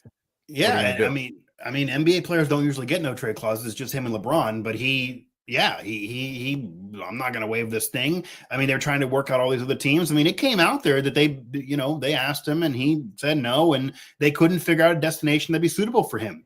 It almost seemed to me, George, like there was some arrogance here. It almost seemed like George Gerbo's mentality from the last House of Bus show was in the Suns franchise, where they're sitting there saying, yeah, Bradley Beal, we realize he's a little overrated. We'd rather make this move. We want to try to improve ourselves this way. We want to try to keep Kevin Durant by bringing in Jimmy Butler. They're going to fit better because he doesn't need to have the ball as much and he can do more defensive things and it'll fit better. So Bradley Beal, you're our, you're our B. And, you just do whatever, we say. You go wherever we want, and we're just going to make this happen. And they just kept leaking news that all the Phoenix Suns are interested here. And Bradley Beal even said this publicly after a game. They didn't talk to me. I got all the cards here, my guy. And he did. He had all the cards. And I think Ishbia and the Suns ownership got too arrogant. They brought in a player with a no trade that didn't fit there. I don't think he's this trash player that you're kind of describing him as, but he didn't fit there. It didn't work. No, not trash. It's just he was not. I don't think he's just a role player. I mean, I think he can be more than he could be a starting player on some teams. He just didn't fit that group. I mean, you don't average 25 and then all the Bulls, sure. Not at the Wizards, this point. Sure. Not at this point, but he doesn't want to go to cold weather climates, George. Give me cold weather teams. He wants warm weather teams. He said that he wants warm weather. There's more cold weather teams in this league than there are warm weather teams. George, I think Bradley Beal wants to stay. He plays for one of them, so that takes one of them out. Yeah, sorry. Go ahead. He wants to stay in Phoenix and just ruin the franchise. I don't think he wants to go anywhere. I think he's more than happy to stay in Phoenix. You said that if he gets to the point that he wants to stay there and collect a check, you're cool with it. Well, that's what he wants to do. He wants to stay there and collect a check, and you got to be cool. I got respect. I respect the man for that. Yeah, he does not want to live in a cold weather location. And yeah, there's a lot more cold weather cities. But the point of it is, they just got arrogant. They thought, okay, this guy's just going to do whatever we want. And Bradley Beal, you go wherever we tell you to go. No, I got a no trade clause. I don't think so. So likely they're going to be dealing Kevin Durant in the offseason. He's going to get the move yet again. But the point of it, do you like Jimmy Butler with the Warriors? They're playing well right now. They look good right now. It's a weird fit, but it actually is working right now. We're only a few games in. It's working right now. I do, because I think it gives Steph somebody who can match both his energy and offensive performance. Obviously, Draymond's not matching it on offense, but he's bringing the energy and the kick you in the nuts on the defensive side of the ball. But Clay later years, obviously, it wasn't Clay in his prime. And for a guy like Jimmy to just, if I'm extrapolating the way he played in Miami and the way he played in the bubble and getting them the two finals that they wouldn't have been in otherwise without him down there in South Beach. I think translating that to a place that he has verbally spoken and wanted to play, and it's reignited his love for basketball. And the fun part with Jimmy is the fun part with Jimmy is you have to parse things with Jimmy a little bit. And when we give you $60 million a year, that'll certainly reignite your love for basketball. I think what happened is Pat Riley said, "I'm not going to pay you that money." The Warriors said, "We'll pay you the money," and all of a sudden his joy's back. Oh man, I'm going to try hard. My joy's back because I'm going to get 111 in 2 years. Yeah, that's what did it. So it does make Golden State a unique, and they'll host the All-Star game here. And so it does make a unique opportunity and fit. And I don't want to call it one last ride, because Steph Curry, and the people you surround him with, can do some incredible things. Jonathan Kuminga, they've got some decent enough talent around him, but I'm curious to see how this roster matures down the stretch and leading into a potential playoff berth for the Warriors. Yeah, I mean, I think they're going to be in the playoffs. So I like this and I don't like this in the same record. I like it because it's interesting, and I do think he kind of fits. People were bringing up a reason why he wouldn't fit, George. Steph won titles with somebody else who could hit threes. If he's getting a double team on the outside behind the arc, Klay Thompson could hit the three. Jimmy Butler does not even take threes. Like, he is a, paint jump shot player. He is not a modern day player. This is a modern day basketball, analytically speaking, does not like Jimmy Butler. He lives and dies off the 2-pointer, not the 3-pointer. I think there was even a game that Steph Curry talked about this. Steph Curry took 16 threes. Jimmy Butler took 1. And Steph is like, I never had a co-star that only took 1 3 to my 16. This is just bizarre basketball. But it is unique and it is working so far. So I think they're still going to be good. The issue is that ownership group, what they're saying with Dunleavy on down, what Steph's saying, what Draymond's saying on his shows, they want to still think this can vie for a championship. I don't think this does that. This is not the same thing as if they would have brought KD back, who said he didn't want to go there and they respected it. This is not that type of slam dunk move. Jimmy Butler did take the Heat to 2 finals. Without him, they wouldn't have been there. They probably, maybe they didn't give him enough help and that got him to be upset and the money thing came into be an issue. And I also think Miami kind of did well in this deal, actually. We didn't know how this was going to work. Getting Wiggins is probably a good move. He's still very young. He's a former top pick. He helped the Warriors win a title a couple years ago. He's been a little bit hot and cold, but they got young pieces to build around now, and they got, they can just try to do it again in the future with somebody else. Jimmy Butler's in his mid to late 30s, so it's not like Jimmy Butler was in his 20s like Luka, where you were going to build around him in the next decade. The Heat didn't want to pay him big money, and they weren't going to build around him in the future anyway. They didn't want all this drama, but I think Miami did fine for themselves. But I think Golden State will be good, and they'll be interesting. I don't think they're a true championship contender. So if they did this move to be a championship contender, which is what they're saying vocally, I don't think it's going to work. I don't think Jimmy Butler's winning a title there. I don't think he's even ending his career there. But I do think they're going to, for the next couple years, be good. And of course, part of him getting his joy back is about getting that money too. But it's an interesting situation. It's not what they normally play. It's a little different style, but I don't think they're a championship team. I think they're good. I think they're interesting. It does make me want to watch some more Warriors games because just at the end of Steph chucking shots, they weren't getting as interesting as they were in the prior decade. Now this makes them a little bit more interesting. But Jimmy Butler got his way again, got his money again. And I think Pat Riley kind of did fine for himself for the Heat in the future. So somehow it worked out. And George, a lot of those teams that were discussed at the deadline, it kind of worked out with the exception of the shocking trade between the Mavs and Lakers. And then also the exception of freaking Phoenix that got screwed here by Beal with the no trade. And then they couldn't work out anything with Durant, which obviously wouldn't help them win now anyway. They're in the damn second apron. They spent more money than anybody else. They're not going to win again.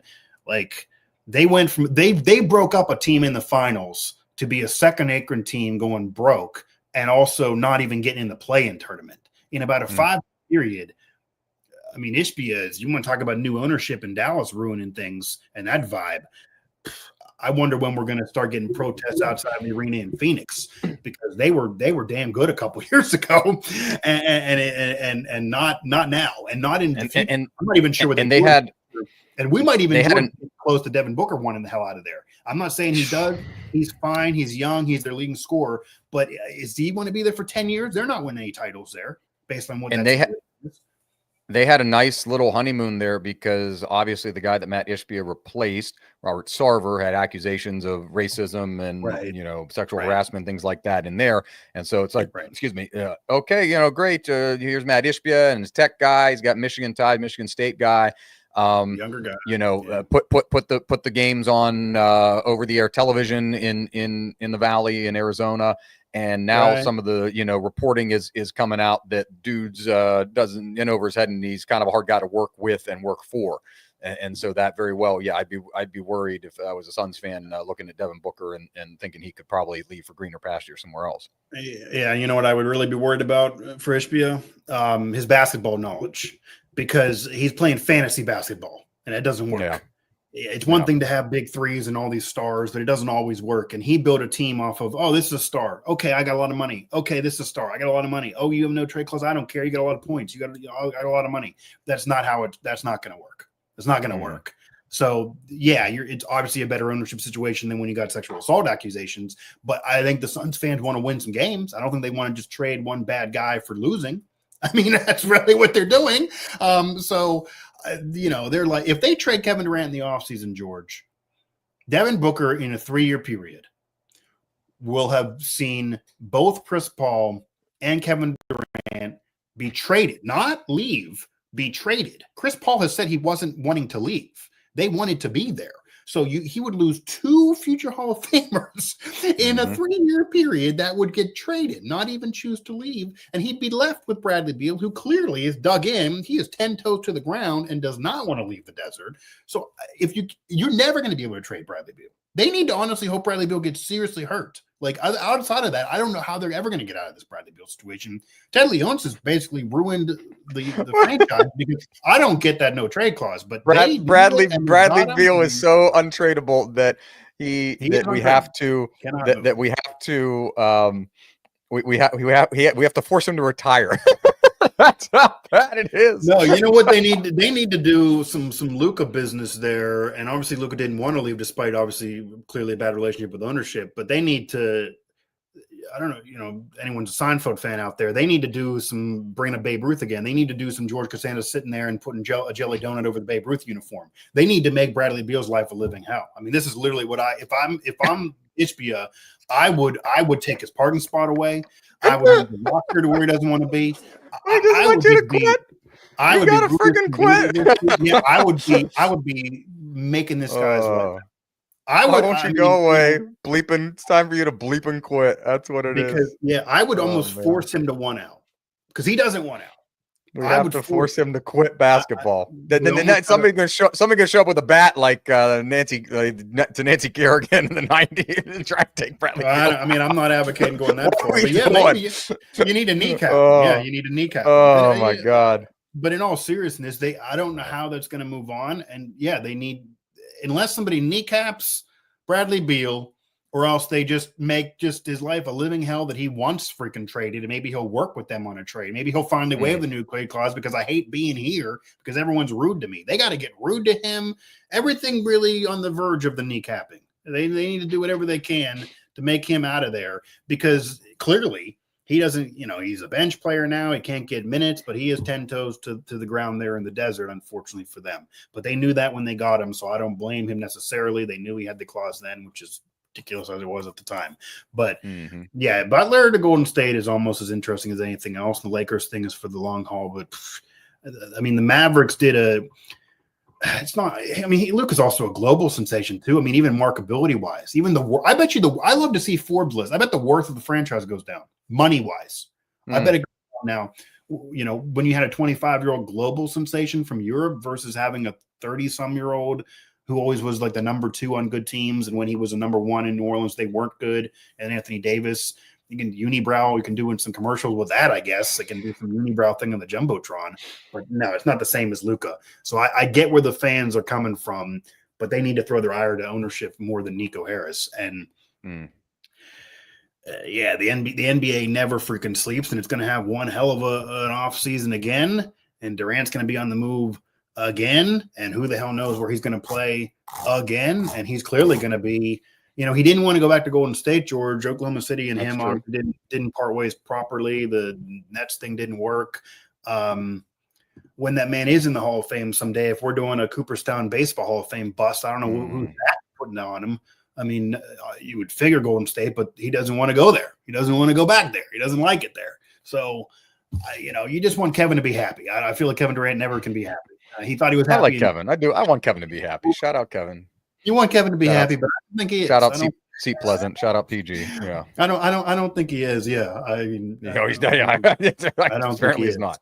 And yeah, I mean, we could go into more disappointing teams than we're even active at the deadline if you want to bring up PG, Paul George, and the Sixers. But no. Prince George's County, not Paul George. Get out of here. Okay.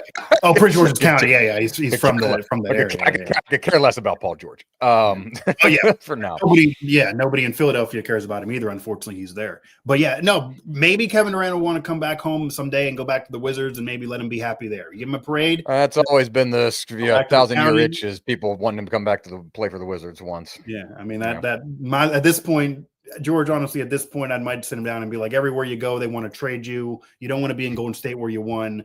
Maybe you're just going to be the hometown kid. I mean, the Wizards are a franchise that clearly they don't even try. It doesn't look like they got to have cap space. I'd imagine, right? I mean, what else is got to have? They should be accruing some draft picks. So Prince George can come back to the DMV area. and Kevin Durant can get his maybe homecoming someday, or I don't know, where he'll end up, because obviously it's not going to be Golden State clearly, but that Phoenix franchise is screwed. And I think you agree, it's safe to say Durant's traded in the offseason? I mean, that's where we're headed here. Sure, certainly seems like, and it's just like, where are we gonna, what are we gonna do now, Kevin? Like, what? So it's yeah, Kevin, like, play this game God bless him. I like him. Good guy. He's a good guy. I don't dislike him, but I mean, he just, Warriors won before him. They won after him, and he can't freaking win after that breakup. So the stains are there despite him. 30,000 though, the 30,000 career points, well up on that top 10 all time list. He's a legendary player, obviously one of the greatest. He tried his best. One of his first mistakes is he never embraced the Slim Reaper nickname, because he didn't want to be That's Slim true. Reaper. You should have kept him. You should have been. I like Slim Reaper. That was a great nickname. He didn't want that, and his hometown people gave him that nickname then. But yeah, we're never going to see him with the Wizards, I wouldn't imagine. But who knows? But maybe Bradley Beal can get back there someday with his no trade clause that they awarded him, because that it's an albatross everywhere else. They need to sniff him out. Yeah, they need to move his locker. They need to take his parking spot. Do whatever you can, or else you're screwed in Phoenix. Get out of here, Bradley Beal. Get the make it uncomfortable. Make it uncomfortable. Do what players do to you. Do some Jimmy Butler stuff. If you're HPA, call up Jimmy Butler. How did this work for you? Can we do that as an owner to Bradley Beal?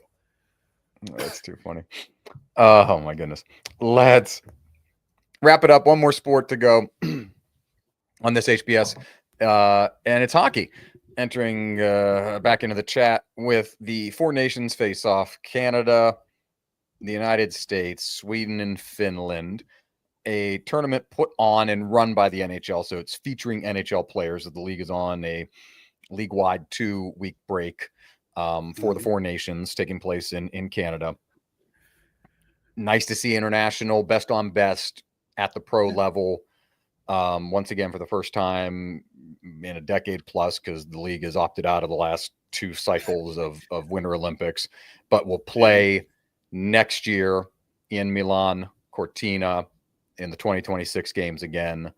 And then, as announced by the league, the World Cup of Hockey will be back in the year after that. So it's good to see this again. I'm a big fan of international hockey, obviously.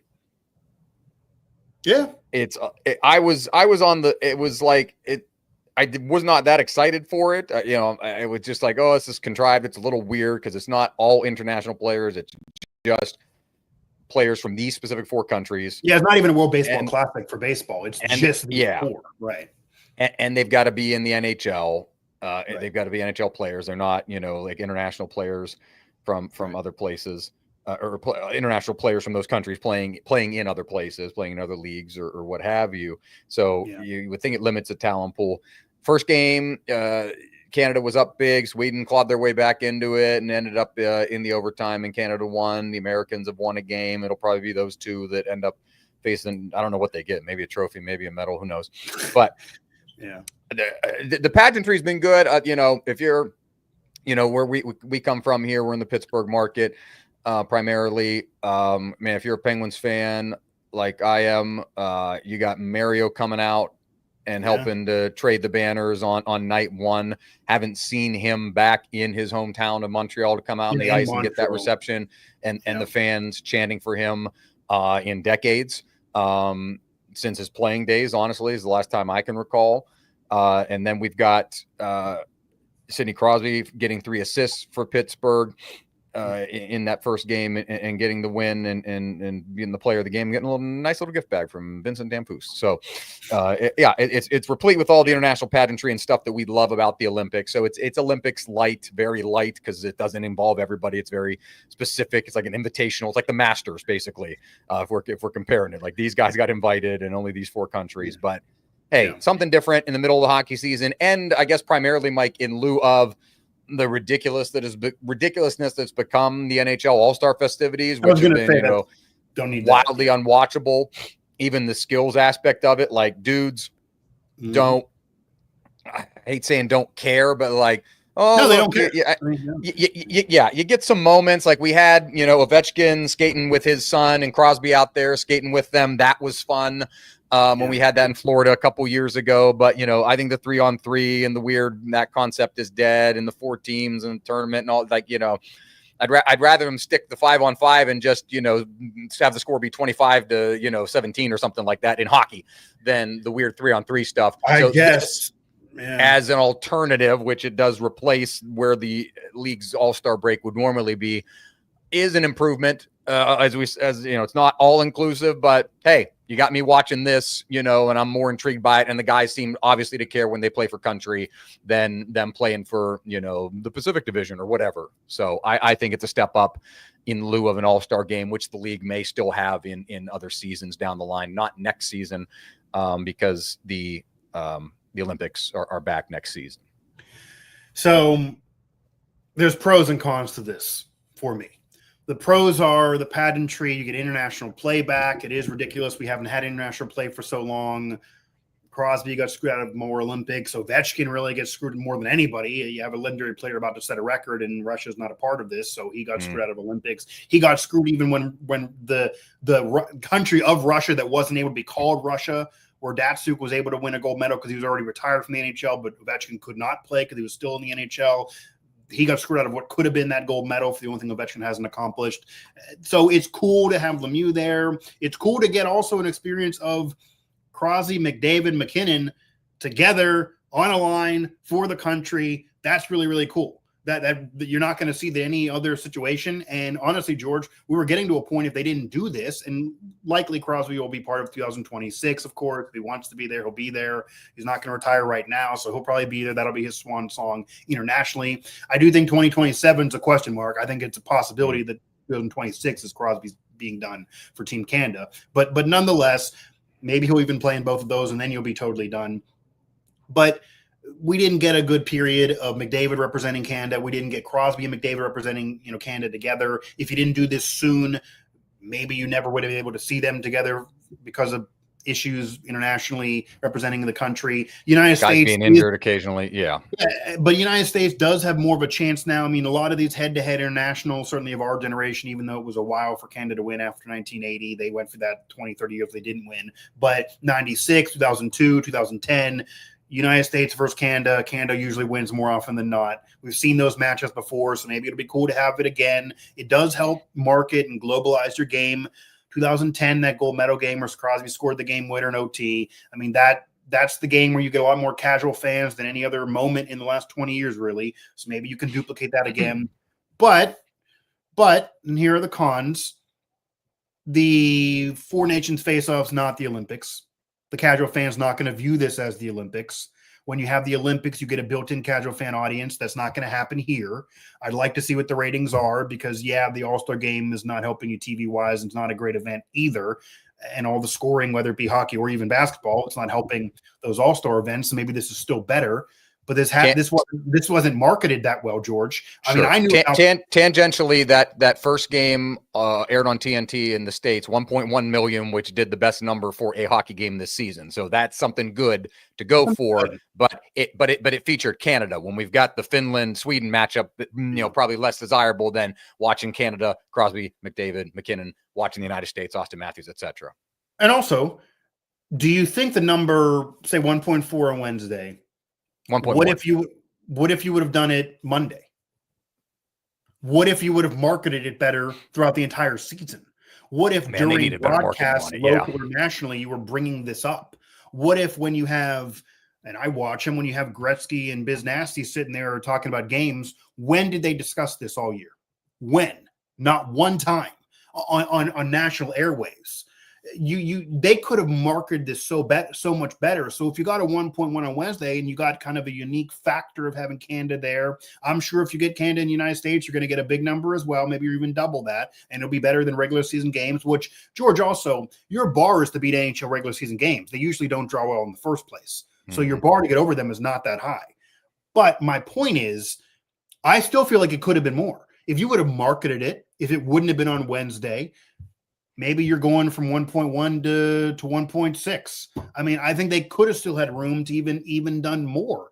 And that's one part of this. I don't think they marketed it that well. I mean, they don't market a lot of things well in the NHL. 1,000%. So this is going to be an NHL thing. Yeah, your number's better than a regular season game between Carolina and Nashville. Great. George, I am very confident that if the Howitzer and Bosley show put on the Four Nations face-off with no help from anybody else, but we got all the players to play in that game, we would have still outdrew ratings-wise Nashville, Carolina in the middle of the regular season. You're just getting the allure of this thing, and you hadn't had international play, etc. Crosby being there, that certainly helps you. That certainly helped that number. But this also is going to be a situation. I do wonder what this becomes in terms of, obviously Crosby and a lot of players care about this, but how is this even viewed? You have a Four Nations face-off. We talked about it off the air, and it is true. It's the elephant in the room that I already brought up a little bit. You don't have Russia there, and people want to say, oh, they don't deserve to be there because of Putin and political reasons. I get all of that. But if you want to say you're the best hockey nation in the world, how are you not having Russia that has a lot of great players, that is about to have the all-time goal scorer be from Russia? And George, people can say all they want that Russia doesn't have this recent gold medal that I'm bringing up. I watched the game. I understand they weren't called Russia. Everyone on the team was from Russia. Russia won. Okay, they didn't get to sing the anthem.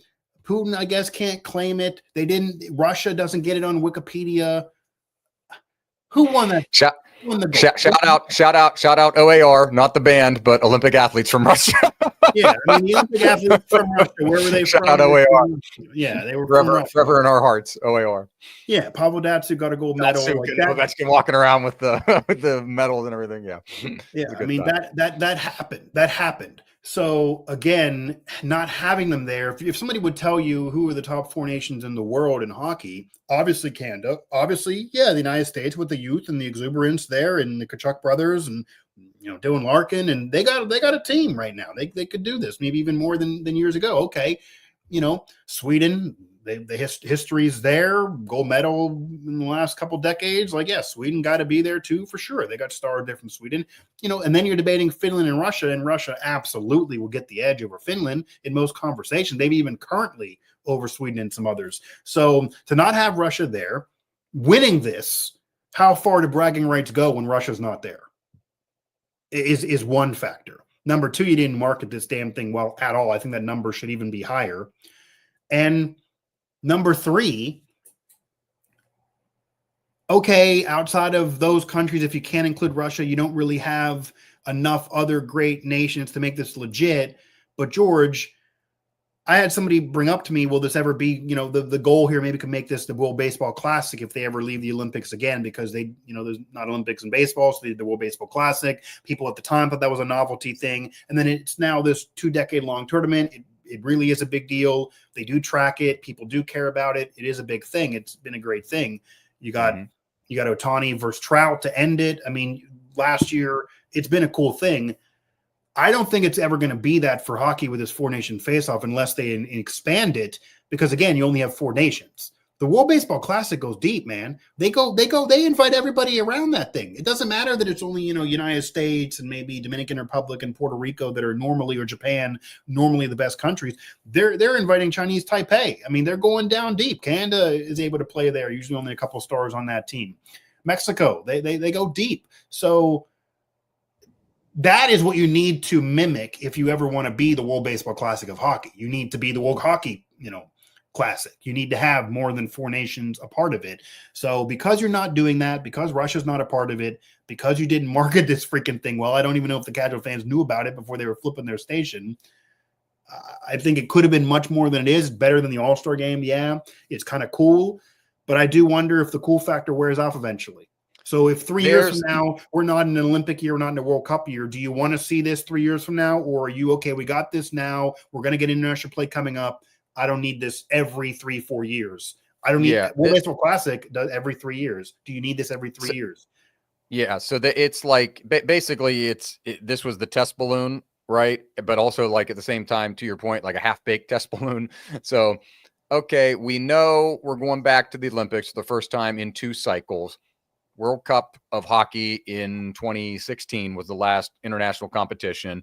There'll be now another World Cup in 2028. And nobody cared about that at that time either. That was not a poorly run nor ratings bonanza. Because it was like they were trying to do an in lieu of the Olympics thing and nobody liked it. Like it was like, oh, we're going to do the World Cup of Hockey because we don't want to send our players, blah, blah, blah. And it was like, this sucks. So maybe it'll be a bit different in 2028, which is a non-Winter Olympic year. But right, I think it was like, hey, we need to get the mentality of people, players, and other people included back in the groove of what it's like to take 2 weeks off in the middle of our season in February and have foreign play. And people kind of fail to realize that, I mean, we're talking decades, 50 plus years ago now.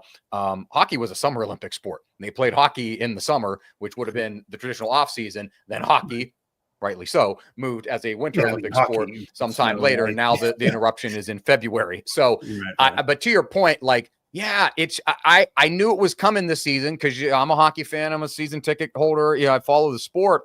It's my favorite sport. But at the same time, I'm like, when is it? Oh, that's okay. And it's like, where's it going to be on? Just TNT? No, it's on TNT and ESPN, so it's a little bit like confusing because I went to TNT last night looking for the game and it wasn't on TNT. Well, that's what the NHL is. The NHL has that too. That's the same thing with the NHL. But like again, poorly communicate. I'm okay with the television agreement. I'm just saying poorly communicated about who, what, when, where, why, how type of thing. And there was no bleed over in terms of the coverage. There's like one ad that is just jokingly, it's Sidney Crosby. 4 nations facing off, and then he says it at the end. 4 nations facing. It's just it's goofy. Like the league does such as we know, habitually for the last decade, and maybe this will change. It's not all Gary Bettman's fault, but maybe this will change now that it's kind of been announced that the Bettman in the next few years will be moving away as stepping down as commissioner, retiring as commissioner, and somebody else is going to come in. God, the league does not mark. It's just so bad. And we won't go into full Ovechkin thing here because we'll have time for that as he gets closer to the great chase as it's being called. But man, that's flying under the radar as well, and it shouldn't be. Yeah, so you're marketing that better than the 4 nations at least. But actually, you know what? I'll rebuff that. You're not marketing that. The NHL, the Capitals are marketing that very well. The Capitals, they are pushing that on social media, and they've got a good team behind them. Like to go with it. So you're benefiting from that if you're the NHL. So I do think I bet you the casual fan is more aware of the Gretzky chase than they were about 4 nations. But probably part of that is, or probably part of that is because the Capitals and Ovechkin's a household name player and a legend, etc. But you mentioned that you were trying to find this and you weren't sure what station, but you were actively trying because you're a hockey fan. Do you know any fans of sports in general that are not avid hockey fans that either knew about this or were putting in the effort to try to find this? Because they will watch the Olympics. They do watch the Olympics based on the numbers, but the casual fan or the Olympics catch everybody else with all the sports, right? And it's a very easy concept to get around. Like all the countries that have such teams in such sports are playing. I'd explain it to my dad.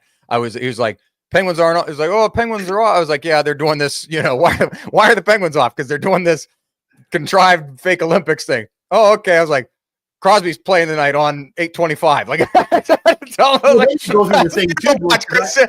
Sid's playing tonight on TNT. If you want to watch it, I actually went through that with somebody, and then it was like, well, who do you think would win? And I was, Canada's probably the favorite. Maybe USA could do it. Well, and I had somebody say, well, what about Russia? And I'm like, well, they're not there. And then you get through like, well, what do you mean? Like, and you're like, you prove my point. Yeah, it's like, what do you mean? Like, if I had to name recognizable country in hockey, like they're probably one of the 3 I would mention. Good on them. Good on them. They know Russians are good at hockey. Yeah. Yeah, it's like I understand that, but you need to have Trump and Putin sit down and discuss trying to get them in this thing. But what's the sad thing about that, George, is you need to get Trump and Putin to discuss getting them in this thing. I'm not even so sure if Trump and Putin even know when this damn thing is on, or if Trump's even aware of this damn thing. Because Trump's not aware. No, Putin probably is. Trump's at the Super Bowl, but he wasn't at this thing to kick this off. Quite frankly, George, you know what this could do? If you're some part of the Trump team and USA and Canada play for this damn thing, this might be your way of needling Canada some more. I would go. He should go.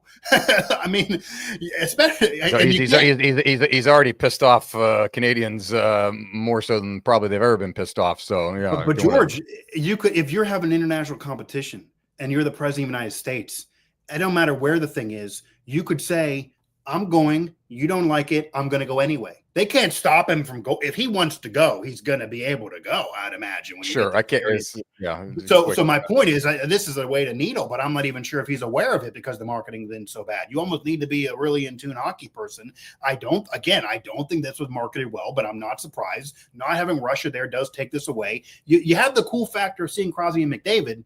But does that wear off after you've seen it one time? Like, do we need this 3 years from now after already having the Olympics and then World Cup? I think that'll be more of a test. Like the Olympics, you'll get casual fans. World Cup, maybe you'll even get more because there's more countries there. Regardless of what happens with Russia, you're at least getting more of a flavor of the international full-on play.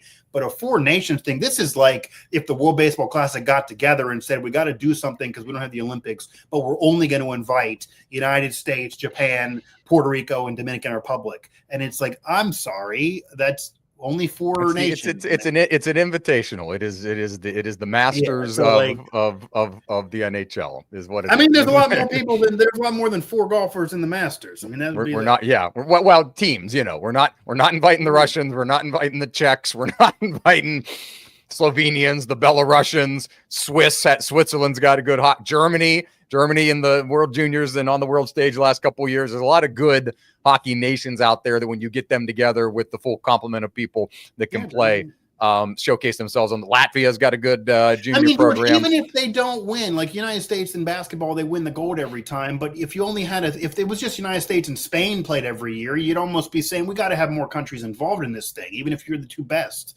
you got to have more. I firmly, and nobody in the legal office will admit it, but I think it's firmly a half-baked test balloon to. Then you got to market it better. Then market it better. They need to market it better, but also stuck in places they know people would show up. Montreal and Boston. Yeah. The finals in Boston. Sure. It's not like they're playing the game, and people would show up in Detroit and Toronto too. But like we're sticking way up in the Northeast to make it easier for people to show up to these games. And let's make it easier for Trump to go. Get him to Boston. Yeah, that's true. That's true.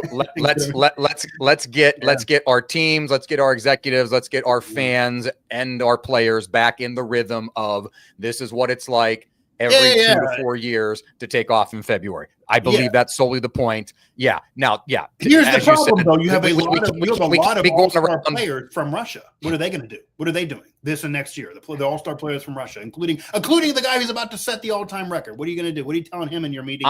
I will hold out hope for a peaceful solution that recognizes Ukraine's territory and that Russian players will be under their flag in the Olympics once again next year when the world gathers in Milan Cortina. But I'm just telling you right now, the Olympic athletes from Russia, I count that as a Datsu gold medal. So I don't want to. Absolutely, yeah. Shout out OAR. Shout out, yeah. I hope they do it again. But yeah, is there any? I guess to wrap it up, Canada is the Vegas favorite. Yeah. Does USA have a chance in this to legitimately win and not be the continuous silver medalist because that's what it's been for 20 plus years? Yes, that could bring in casual fans. Yes, Trump may go, etc. That's what it was in 2002. That's what it was in 2010. But USA standing there with the silver medal, even though you could argue hockey's Canada's sport, it only goes so far. Does USA have it? Is this Canada's tournament to lose? Does USA have a chance to legitimately beat them? Is there actually another, Sweden or Finland? Are they being under the radar here that we're disrespecting? Should one of them have a chance and be discussed more? We're unfortunately we're not.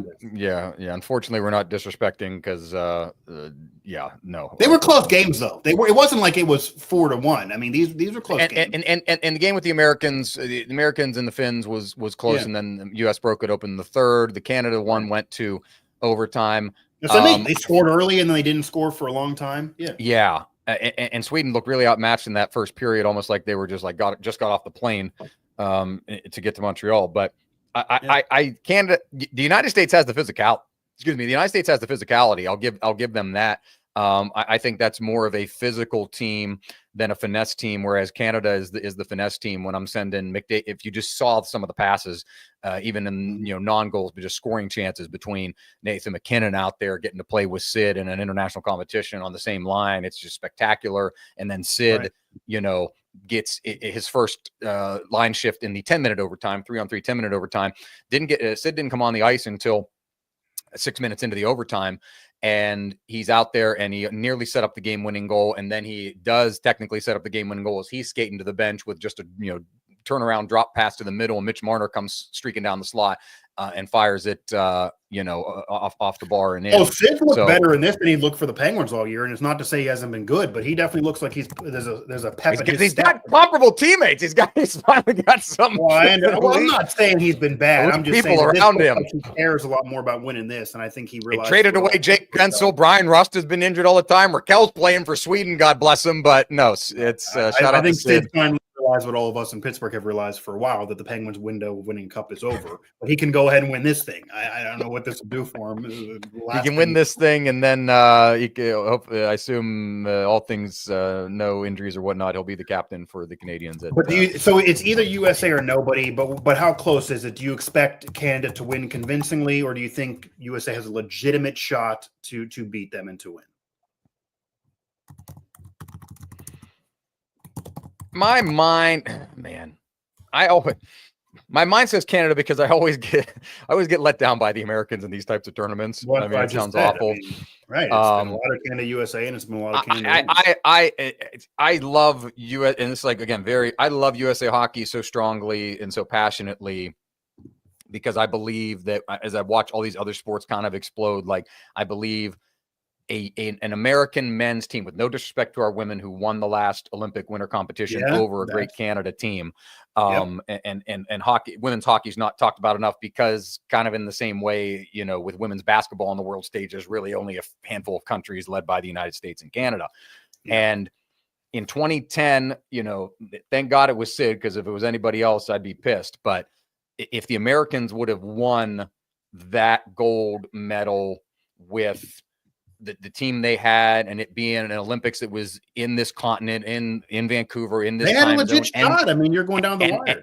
And it goes into overtime. I think if the Americans would have won that, it would have done so much for the growth of hockey at the youth level and in this. That's what I'm saying, though. It did a lot playing them, but being the runner-up does not do as much as winning. It did not do as much as if they would have won. Exactly. And then we go 4 years later, and we go to Sochi, and you've got the moment of TJ Oshie scoring the shootout goal, and him and getting the Captain America, and it was fun. But that's in the that was in the the bracket round, the tournament round, not the knockout round. And America eventually ends up in the third place game, coached by Dan Bilesma, who was the Penguins coach at the time, and they lose very decisively in the third place game, and it's kind of a letdown. So. And the Mike Babcock reign of terror continued, is what we could call it, for the Canada dynasty. We've not, and they were kind of like, it was those American teams were lingering, and so we've got an American squad now, which is why I'm so excited to see him in the Olympics, and it's fun watching them in this. It's Austin Matthews, who people homegrown American hockey star from the frickin' Sun Belt, from Arizona, and he's Canada's second biggest star, playing in Canada behind Connor McDavid, and has been lighting it up. Rocket Richard winner, and nobody should be a household name in this country, and he's not. And we had Jack Eichel, who's a Stanley Cup champion, and there's so many of these good Tkachuk. Stanley Cup champion. So we had all these young players who finally get to show their chance on an American Dylan stage. Larkin from Michigan plays for the Red Wings, is on Team USA, and he had that issue years ago when he thought he was. So he's been talking about wanting to play for the country forever. Yeah, I mean. This is the best chance they have, but it still feels like it's not going to happen. Exactly. Like I'm still going to pick Canada right now, just because Canada's OGs. Those dudes, McKinnon's OG, Crosby's an OG, McDavid's an OG. And if the Americans win, it'll be because that the youth trumped the youth playing in an international format like that for the first time ever trumped the experience. Those other dudes have played in international competitions. Like that, Crosby and McKinnon and there's whatnot. Different rules that help the youth a little bit, though. This is a little different style. There are different rules. I mean, we could talk later about if they should adapt some of these rules to the NHL that people are now talking about to regular season games. Little different, and we have seen younger teams go deeper in the postseason. So it sometimes does work in the Stanley Cup playoffs, even over veteran teams. Obviously, Crosby being Crosby has not worked for the Penguins, but yes, he has a better team now. So there are reasons to maybe believe. But there, just the point. There are reasons to believe that maybe a younger team could do it. I mean, the younger Florida Panthers beat the veteran elder statesman, more talented Hall of Famers Oilers. in Edmonton with the Oilers. I mean, that happened in for the Stanley Cup. Chuck over McDavid again. Maybe that's a similar situation now, but I think smart money is on Canada. I also think Canada winning this is going to make this do the least for the sport in general, because everyone's just going to figure, well, they're going to win. They win every. Oh, it's Canada again. Yeah, exactly. Again. Like if another country would break through, would send some type of statement, certainly the U.S. If it's just Canada every damn time, I don't think it's going to do anything. I think certainly in the United States, people are going to be like, nah, I'm not even watching 3 years from now. It's going to be Canada again. I'm sick of Canada. Yeah. Like, you need to grab ratings in this country, and your country is going to lose again. That just doesn't feel as great as it could be. We're less than a year. We're less than a year out from the Olympics now. We're less than 365 days out from seeing these guys again. So if the Americans win this and can do a job, the Team USA and the NHL can do a job of freaking promoting these guys and being like, you're going to see them play an even bigger tournament that's more important with a gold medal. You'd rather win gold the rest of their life. But and could be transformational in less than a year, in less than 12 months. Like, this could be the jumpstart of a thing for America. But to your point, if Canada wins, it's just like, whoa, ho hum, they got the best team in the world, and here it is again. So I want to have faith in the Americans. I think Canada's going to win it, but I'm rooting for them. I'm rooting for the red, white, and blue to pull it off here. But I'm just skeptical. That's all. Yeah, and there's definitely good reason to be skeptical, but it also is nice to see, because there were some times where you would watch this and you'd feel like Canada cared a little bit more. It feels like the United States, I mean, they really want to win this. The energy is there. But and they have a roster that's better than maybe what they would have cobbled together, in years past. But yeah, it's hard to go against Canada. I mean, the top line is going to go to the Hall of Fame. Like, that's really, I mean, it's cool to see it, but after a while, I think it'll be interesting how many more times we see the four nations face off. Honestly, I think that's something that I throw out there. It seems like with the announcement, I would have expected it again, but it seems like with the announcement bringing back the World Cup of Hockey, that's you don't need this and that. You don't need this. Yeah, and the World Cup of Hockey will be a tournament with countries in it, as opposed to it was kind of like Team USA versus Europe or whatever the last time.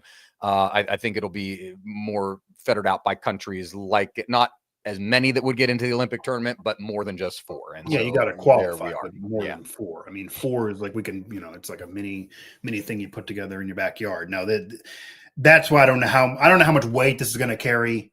Like, I don't know if when you're reading the scroll of Crosby's accomplishments, when he goes in the Hall of Fame, if they're going to be bringing up, 2025 Four Nation face-off winner.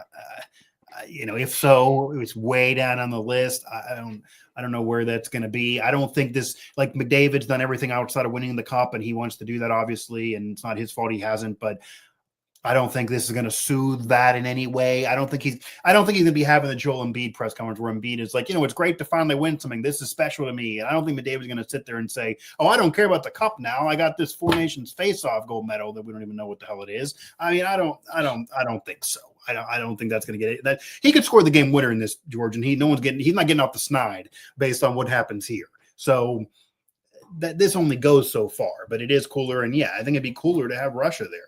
I especially think it'd be cooler to have Russia there in the midst of Ovechkin chasing Gretzky. Imagine Ovechkin in this. I mean, imagine seeing that. If you get Ovechkin against Crosby in the final of this, in the midst of his chase of Gretzky, where Gretzky is a Canadian hero, that would have been really cool. But of course, Russia, deservingly so, is a country that no one wants to root for, obviously.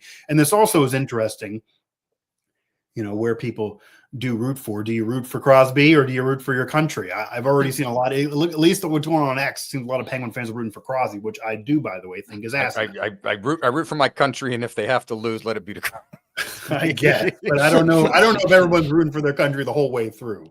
I also do think that you get to a point here, because I already had some people reply to that with, well, I'm on the other side of the coin politically. I don't like what Trump's doing, so I can't root for the U.S. That's a little ludicrous too. Nobody loves everything going on. I mean, this is that shouldn't come into play. Like, you root for your country. These athletes have nothing to do with anything going on in politics. Mm-hmm. You shouldn't be rooting against Kachuk and Dylan Larkin because of executive orders. That's asinine out of everything. So that's where we are. But I do wonder how many casual fans are even aware of this. And yeah, I watched one on TNT, and the next night I'm going back to TNT, knew it was going to happen again. See Team USA, and oh wait, no, we're on ESPN. So,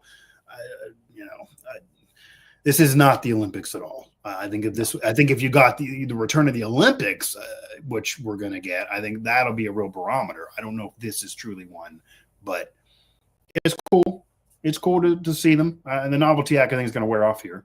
But maybe USA wins it. I think if USA wins it, though, that does allow to have this be more of a market, because then you can market it afterwards. If USA wins it, you can pump that afterwards. If Canada wins it, it'll be ho-hum. There you go. That put a nice international bow on this edition of the Howitzer and Buzzsaw Show.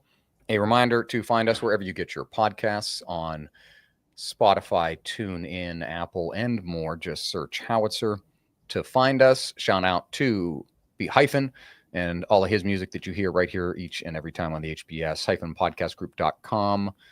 Check out his Substack. Doing a lot of good writing out there. And just churning out the content the last month plus. So shout out to B-podcastgroup.com and on social. Find us on social here at MikeGossi11, at Gerbo3, at Howitzer Buzzsaw for the show handle. We are where you get your podcasts. Again, thanks to Kellen. And I enjoy some Kellen B-Hyphen in a Walker Run mix. So I think it's perfect for that. Again, Champion, Better Than Bacon, any of those old school songs I'm a fan of. But yeah, some new music videos I see every now and then. So Kellen's going outside the Coliseum and shooting a video. So keep up that good work there, giving Kellen some love for what he is doing. But if you can't find us, you're just not trying hard enough. And, it's as simple as that here, even in 2025. This has been another edition of the Howitzer and Buzzsaw Show, where we conquer deadlines, international sports relations, and sports radio. One day at a time.